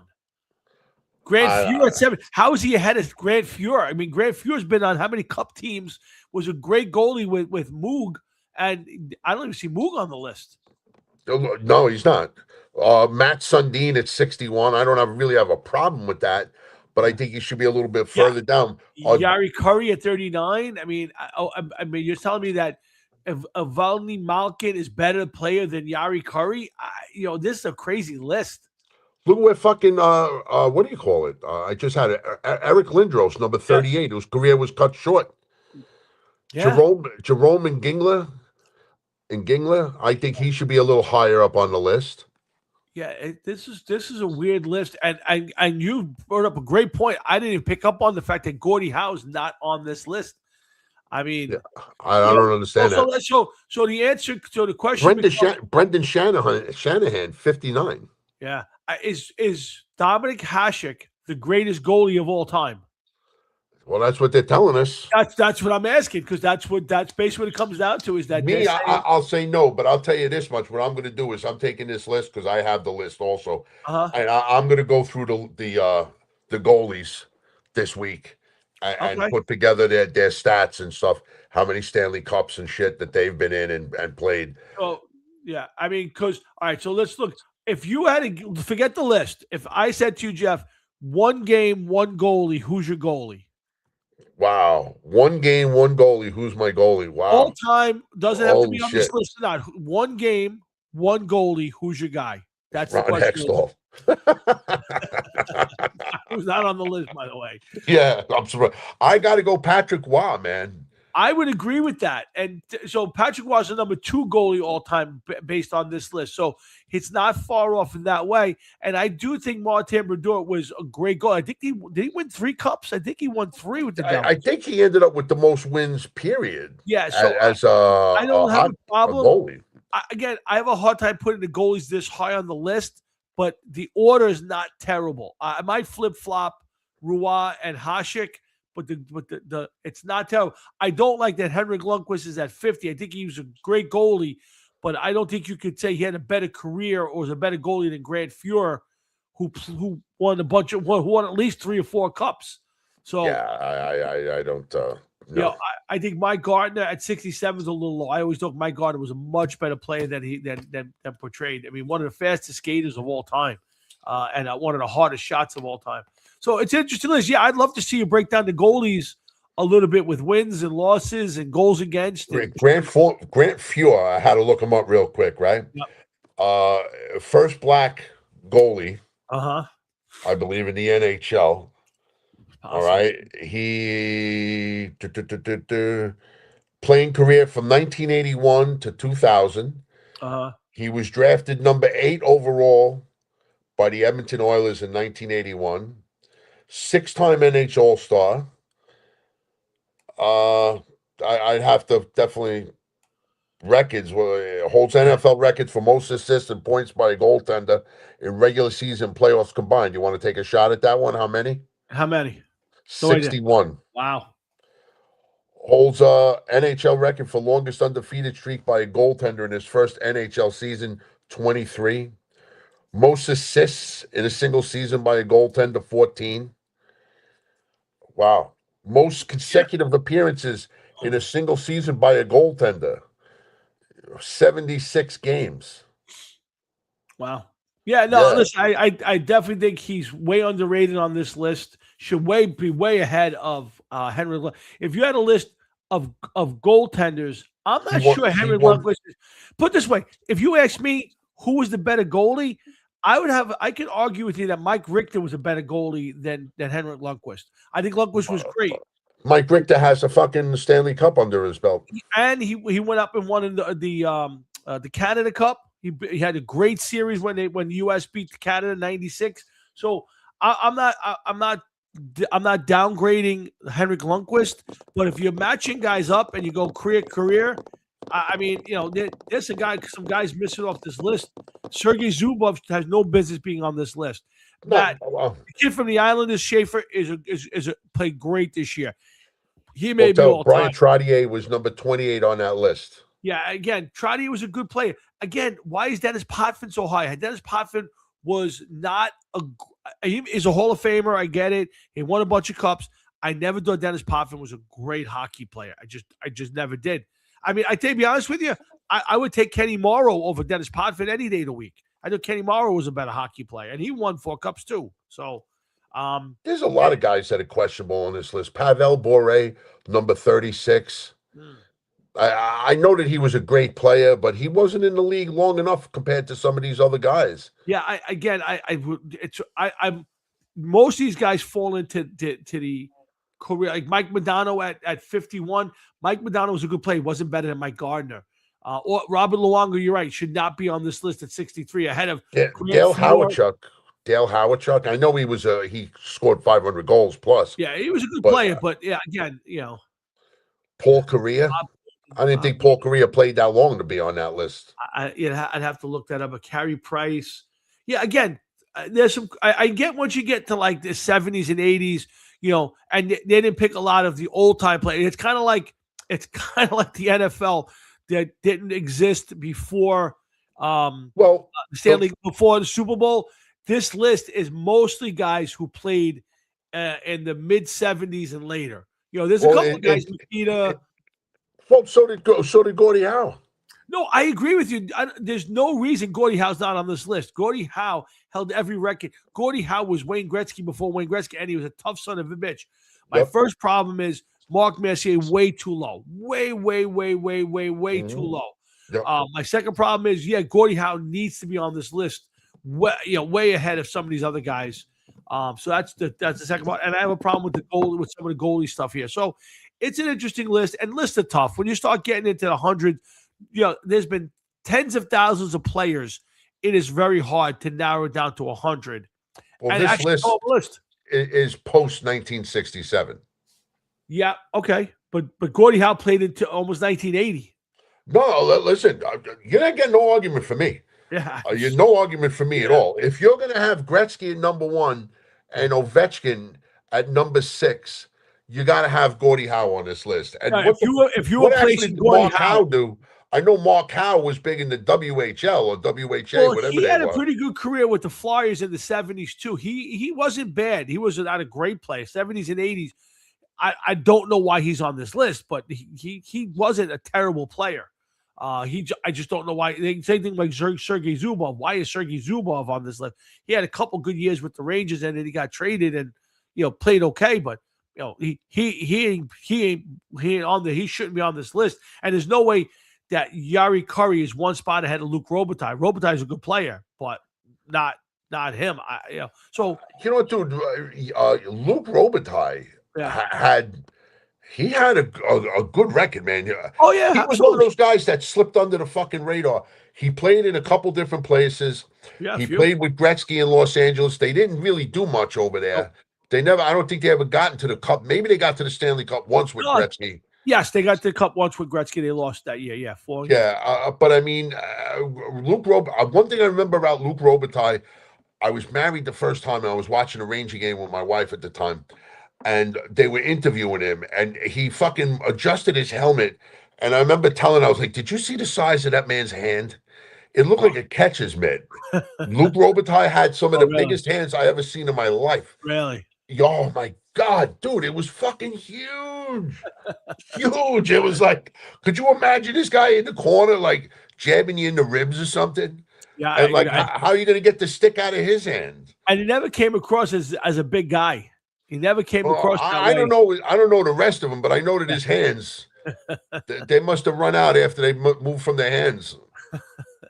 Well, let's see. But listen, it's a good list. If you'll break down the goalies, I think that'll be a little bit of fun to do next week. I'm gonna do that.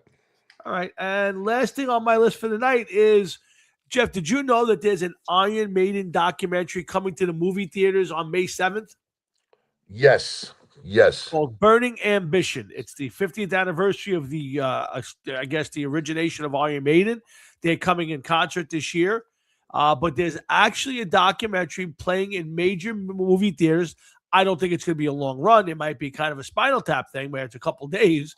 But on May 7th, you can go to a movie theater and see Iron Maiden live and on the big screen. Yeah, that's pretty cool. And also, here's something you don't know. You know what Edfest is? I don't. Edfest is, well, I was hoping you knew because it I was something to didn't. do with Iron Maiden. But Blaze Bailey is going Oh, to I be did. playing at I Edfest. I did see that. I did glance past that. He's going to be doing it. Here's the weird part. He's doing a set of his era Iron Maiden songs. And I went, is that the time every goes to the bathroom at Edfest? Yeah, I would think that would be the time that you got to do I it. But like Blaze Bailey as a guest. He was great. He's got two really cool Iron Maiden songs, but the rest of those two albums are not really very good. I got to be dude, honest. I got bad. I could see the writing on the wall with this, man. Yeah. I have a feeling that this is the tail end of it all. Oh, you think this is it for him? Not for Blaze Bailey. Yeah. I'm saying this is it for Iron Maiden. Why do you say that? I think that Iron Maiden is going to be announcing that they're going to be packing it up soon. Oh, interesting. If the rumbling from Dave Murray are true that he don't Yep. want to play no more and all I this heard other that. shit, Yeah. how are you going to replace him and who are you going to replace him with? Well, you don't need to replace him. You can go with the two guitar players that are there now and just stick with two guitar players. Dave Murray and Yannick Gears is one thing. Adrian Smith and Yannick Gears is something completely different. To me, Dave Murray is as much Iron Maiden as Steve Harris is. I would listen. I'm not arguing with you. Dave Murray, growing up, was my favorite guitar player. He was just cool looking. I loved the guitar. I loved his solos. Dave Murray was my guy growing up, so I'm with you on that part. I've heard a bunch of interviews with Bruce and Steve, and they seem to think that there's no end in sight. Now, it would not be hard pressed for me to believe, they all seem to have other projects. Adrian Smith is playing with that other guitar player. They have a little side project. Steve Harris has the British Lion, which sucks, by the way. Which is not good. I tried, man. Yeah, me too. I tried to love it. I tried my damnedest to love it, and I just said, I don't know if it's a production. But I bought the first two albums and I went, why am I listening to this? This is not good. It's almost like he went out of his way to not sound like Iron Maiden. You know what I'm saying? Like he went too. It's one thing to say I don't want to sound like Iron Maiden, but when you're the chief songwriter for two bands, your bands are going to sound the same. It's unfortunate, and it you don't want to say that. Well, the good songs went to Iron Maiden and then British Lion. I had some tapes laying around, and I went through those first. Yeah. There's some parts that didn't quite make Maiden songs or whatever. I don't know, dude. I really don't know. I'm with you, dude. I'm with you. I tried to like British Lion. I just couldn't do it. I know now the drummer for that band is now the Iron Maiden drummer. So I agree with you. I think if Dave actually walked away from it, you'd be probably right now. I don't see why you would. It ain't like they're going on the road for a year and a half anymore. They go out for 3 months and they're constantly flying back to their own. They play for a couple of days, they fly back. They play for a couple of days. They come to America, they play for 2 weeks and they go back. So it ain't like the schedule's terrible. No, I would be reluctant for them to put out a new album going forward. But you're right. If Dave were to walk away from it, there is a serious chance you might not see any more Iron Maiden. I don't know if they'd want to go forward without him. Steve Harris just hit 70 years old. Yes. And a lot of those guys are right behind him at 69 years old. Now you're talking about finishing up this year and taking next year off. So now you're going to 71, which means that as soon as you're going to see Harris and company, Harris will be 72 years old. Dave Murray will be 70, 71 years old. If he's crying now, what makes you think that at 70, 71 years old? And the other guitar players, Yannick Gears and Adrian Smith, are also going to be 70, 71 years old by the time they get out there. What's his face? Dickinson is what, 67, 68? Yeah, he's a little younger, yeah. Yeah, so, but, he's got that typical English teeth now. This is not a handsome bunch of fellas, Well, let me ask you a question. So if you're Iron Maiden and there's that chance, do you let this play out and then announce one more world tour, call it world tour, and come back and finish it? Or do you announce it now that this is it and you're not coming back? I mean, because you got to do one or the other, right? If you're Iron Maiden, you can't just fade off to the sunset without the final, Eddie, kill Eddie on the road on the last show and blow him up someplace. It's kind of got to end where it's ended. Well, I'm sitting here thinking, and I'm like, that is one of the last things that I want to think about and hear, and it bothers me, and it gets me Yeah. a little choked up at the moment to think that if Steve Harris and Iron Maiden pack it in, Yep. What's left? No, nothing. And even though that maybe their new albums are not what you want to hear, It's not. they're just there. And Absolutely. But let me ask you this question: would you rather see an Iron Maiden with Steve Harris walking out to the stage like Geezer Butler did and just stand in one spot and play, and then at the end of the night wave his hand and turn around and walk away? And is that how you want to see that play out, or do you want to see them go out like they did while he could still do it and say, you know what, we don't want to come out here and give you something that we're not.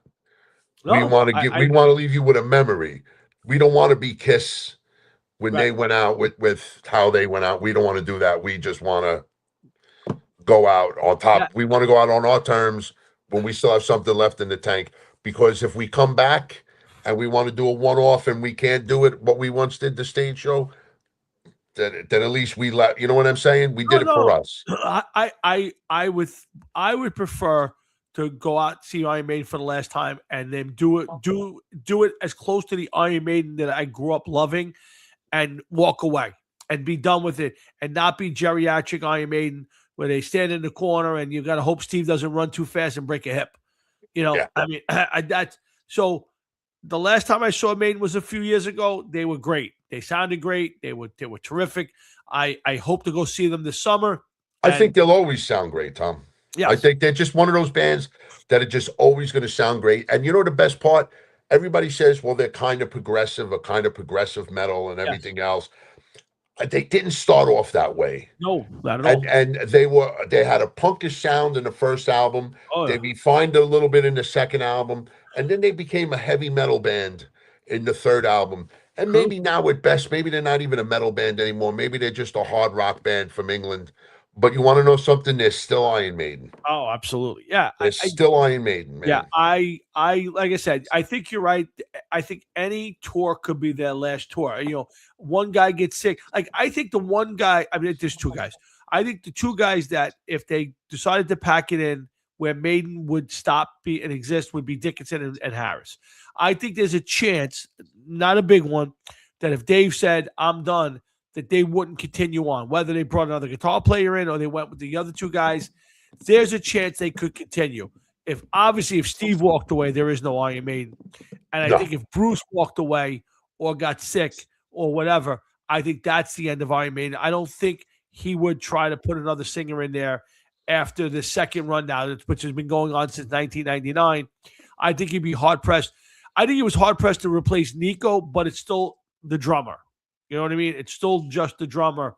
I think anybody else. Nico was there for 40 plus years. Well, was he there 40 years, man? Yeah, 40 years. He was there for 40 years. That is nothing to sneeze at. No. Again, he's probably, if you want to say, if you were said, if 10 years from now or 20 years from now, your kid sat down, somebody sat down with you and said, hey, who's the classic Iron Maiden?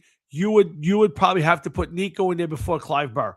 Clive Burr's there. I get it. First three albums, most iconic albums. But, he was there, 5 years, 6 years?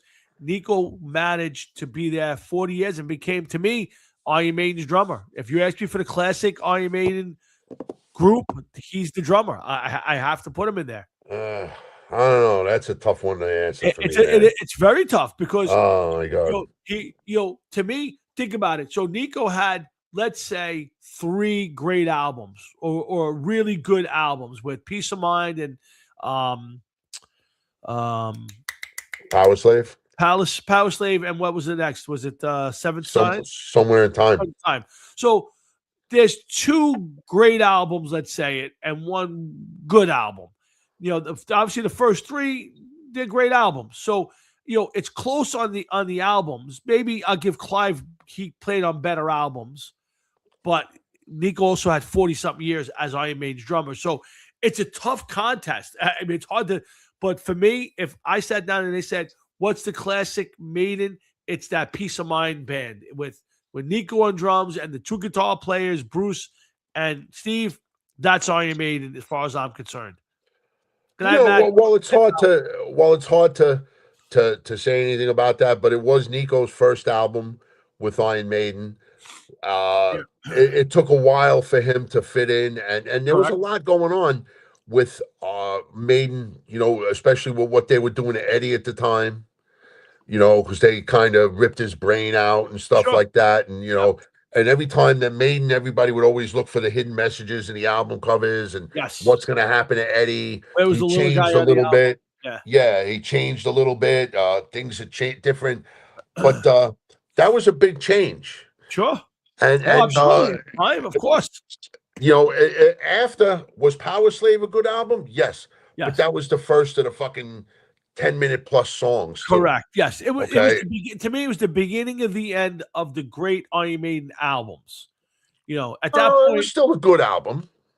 I'm Still not a saying good no, album, no, but I not the said same beginning of the kind end. of album. I'm saying is that it wasn't a great album like the previous four. It was good. It was really good. There were some really good tunes on that, but it wasn't great. And maybe because we started with the 18-minute songs and all that stuff. So, but again, I think it's very close. I just maybe it's because that's the first lineup I got to see. I never got to see Clive Burr. I got to see Bruce. On the second tour, I saw the first Maiden concert. I saw Nico's behind the drum kit. So while Clive was that guy for the first three albums, the first guy I got to watch and do a drum solo for Iron Maiden was Nico McBrain. So, to me, I love Clive Burr. I love the albums. I never saw him live, but Nico to me is the classic era of Maiden. That's to me, I point to him as the drummer. It's hard to I wouldn't argue anybody who said Clive was that guy. I would never argue it because Clive Burr was big, was huge. But the three albums that Clive Burr was on, neither one of the three could be tied together. Whereas Peace of Mind and Power Slave were a lot more closely related. Yes, the than first the, albums than all the first changed. three albums. Yeah, each one of those were completely different from the one before, right? Although Iron Maiden and Killers was a lot more related to me. But the sound was totally different. It was totally different, but it was the songs it was the difference in the songs. Punky. When then Harris went to the EDC shit that he was always playing and riffing off at all of that. So it was a little bit different, but correct. Listen, awesome albums all in the same. Oh, absolutely. And I was just listening to Seventh Son the other day. Uh-huh. And I finally came to the realization that Seventh Son of a Seventh Son has some good songs on it, but it's really not that great of an album. I agree. And that bothered me. Because for years I loved that album, but Seventh Son of a Seventh Son, Moonchild, Clairvoyant, great songs. I love Clairvoyant. Great songs. But just I don't know, Rush meets Iron Maiden, can you say? Yeah, it's definitely the start. To me, you said it right. Power Slave was the beginning of that progressive point where they were starting to get a little progressive. And then Seventh Son did it too. They were already moving in that direction. It was a little more poppy on the music. It was a little longer on the songs. There was definitely a lot more going on in there. And it was the beginning, and you didn't notice it maybe at the time.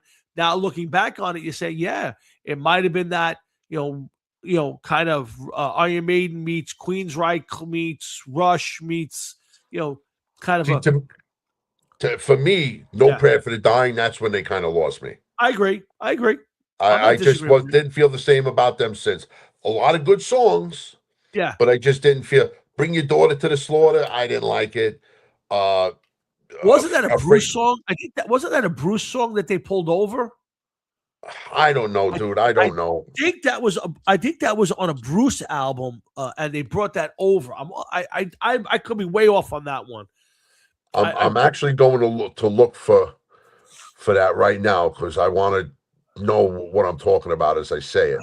I like the song, but it's not an Iron Maiden song. It's one of those. I know which I Tail Gunner, Holy Smoke, No Prayer for the Dying, Public Enemy #1, Fate's Warning, The Assassin. Yeah, again, Run Silent, Run Deep, Hooks in You.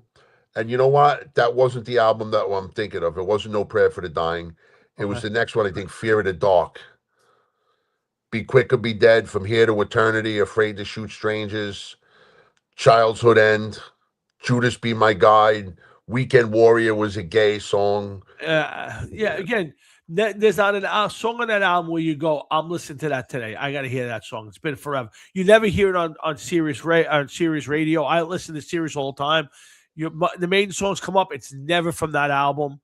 Again, nothing wrong with it. Very talented, but to me, after Power Slave, it just kind of got.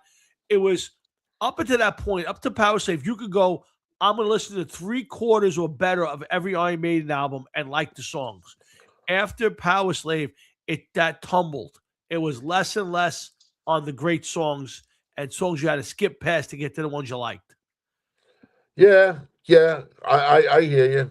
And again, yeah. it's got to be difficult to keep coming up with different stuff. And I just think they tried to be different instead of just writing what was great. I feel like they tried to be different, and it just didn't work for me. I love Iron Maiden. I go see him, but I at this point I'm skipping the album tours and I go back to the nostalgia tours. Like this year, I will go see them this year. I'm going to be posting this in our group that on May 7th, I'm going to go to see Iron Maiden in the documentary. And if anybody wants to join me, it would be great to have a guys' night out and go sit in the theater and watch Iron Maiden Burning Ambition. But we'll see. I don't know if it's playing in Staten Island anywhere. I didn't see any of the theaters. Well, let me know. Yeah, let me know. I will let you know. But I believe the closest ones are in Jersey. So I'm sure that'll be up in the air with a lot of guys, but we'll see. I will post it up there. I will try to find which theaters are in. I figure I think it's a Wednesday or a Thursday night. I thought it'd be nice maybe go to an early show and go grab a bite to eat together. So I'll post in the group. We'll see. Most probably won't want to go, but we'll talk about it. But interesting to see Iron Maiden on the big screen in a movie theater is odd to me. So I think it's not going to happen very much going on in the future. So it might be something to say I got to do it and go do it. So I hear you, man. I hear you. Should be interesting. But anyway, Jeff, anything coming up? I know you got you're juggling lots of projects, new songs. Anything? Any shows coming up? No, sadly, no shows coming up. We have a few things in the works that we don't know what the status is of right now, and we hope to clear that up shortly. Yep, I hope so. And we hope that everything works out best for everybody. 100%. And did you speak to the percussionist? I did. We had a great conversation. Oh, do you mean that or? No, I mean that. Yeah, we had a long. We caught up. We talked, and he's totally in. I'll say it on the air. I told him that nobody cares if he makes a practice or not. Pick the songs you want to play. And right now we have no idea when we're going to play and where. And was he understanding about everything? 100%. 100%. He knows. You informed him. Now you lost me. Yes. Lou DeMoro, what's up? Big Lou, I see you online all the time. Big Lou, still doing your thing, my brother. How are you? Lou DeMoro, wow. I hadn't seen talked to Lou in a ton of years. Call me off the air. I'll take the conversation. Really good conversation. Right. Listen, we can talk over the weekend. I was just curious. He knows the status of the other guy, right? No, I did not. I did not bring that up. I don't know. I don't know who knows, and I don't. He did not. No, not our place. I was just curious. Exactly. He made specific that he was telling you. After that, he did not say he's announcing or saying anything. So. Well, that's why I asked. I didn't know if you. I did not bring said it anything. Up. Yeah. Okay. Cool. Yeah. So I just want to make sure I do the right thing. So. I'm not going to be the one to say anything. 100%. It's not my place. I don't know what anybody wants. But you know what I'm saying? So I'm not saying anything about that. April 12th, we'll be at Frisian. We're playing 3:30. You're going to get as many songs down as you can. And we'll continue to practice. Sounds good to me. All right, listen, guys, we got to end the show here because I want to be able to get some AI clips. We have to stay under 2 hours. So thank you for all tuning in. We and Jeff have a great time doing this. We really have a better time when all of you join us. So thank you all. Thanks to Matt and Paul and Louie and Lou DeMoro. How you doing, Lou? We're here every Thursday night. Come on back, 7 to 9 every Thursday night. Jeff and I get together and we talk music, we talk sports, we would throw a little politics in there and anything else that pops into our brain. So we thank you all. So again, guys, be careful this weekend. It's Easter weekend. It is Holy Week. Whatever religion you are, please enjoy and celebrate with your families. Thank your God and do the right thing for everybody. And in the meantime, I hope you have. Oh, Jeff, is there Pizza Rustica's all ready to go? No. Oh, I don't even know what. I was informed by my wife earlier that this is a very, very busy weekend. If there's any way the Pizza Rustica is getting made, it's going to have to be tomorrow. Oh boy. What's that? Oh boy, really? That's the tradition. The Pizza Rustica. Well, I've made it once in the last like 3 or 4 years. Oh, okay. I thought you did it every year. I used to. I do want to do it though. I really want to do it. Okay. I don't know. I would be letting somebody else down too. My friend Chris wants it, and we usually last year we split it, and he brought me a bunch of eggs and maple syrup, and in exchange, because he has chickens and he taps his own maple syrup. This sick fuck. Nice, very nice. Yeah. Which, by the way, real maple syrup and diabetic don't go together. Oh, I can imagine. I can open up the fucking jar; it goes to 300. Oh boy. Well, Yeah. listen. I hope you have the time to do it. Post the pictures if you do. Well, if I do, come back. Come make sure you come here and get some, man. I will absolutely do that. I will be running around all weekend, but I would love to stop by and see you and your lovely wife and grab a slice of Pizza Rustica with you. And Well, I don't know if I can release it out the door. No, You may no. have to eat it on site. Listen, if I would have a piece of your Pizza Rustica, it's going to be sitting at your table with you. So that's for sure. So, but we may have to split a piece. I don't know. We'll see. That's fun too. We both could split a piece. My daughter, when she was coming around all the time, all of a sudden one day she wanted to try it at the Pizza Rustica, and like at this point in time, all she would eat was pizza and French fries, and I was like, what? She goes, yeah, I want to try a piece. I'm like, you don't like this? And she's like, well, what do you mean? I never had it before. And I'm like, I can guarantee you don't like it. Yes. I said, you really shouldn't even waste it. Like yeah. And she was like, well, I'm going to try some because it looks good. And I was arguing with her at the time. And I'm like, you really shouldn't eat it because you're probably not going to like it. Right. I remember my wife like looking at me like, what the fuck is wrong with you? Your kid wants to try this. And you're like telling her no. And I'm like, there's not enough. It was like a 15-pound Pizza Rustica, Right, there's right and there's right, my friend. And right of passage is not that. But listen, guys. Yeah, you better hurry up. We're 9 o'clock. Yeah, almost. Guys, I want to say thanks to everybody for tuning in. Have a great rest of your night, a great rest of your week, a great weekend, and a great next week. And Jeff and I will be back next Thursday night when we do this all over again. Thanks for tuning in to the Hard Rock and Sports Show. Happy Easter, happy Passover, and I'll see everybody next Thursday night. Jeff, I will talk to you off the air. You got it, man. Good night, everybody. Later.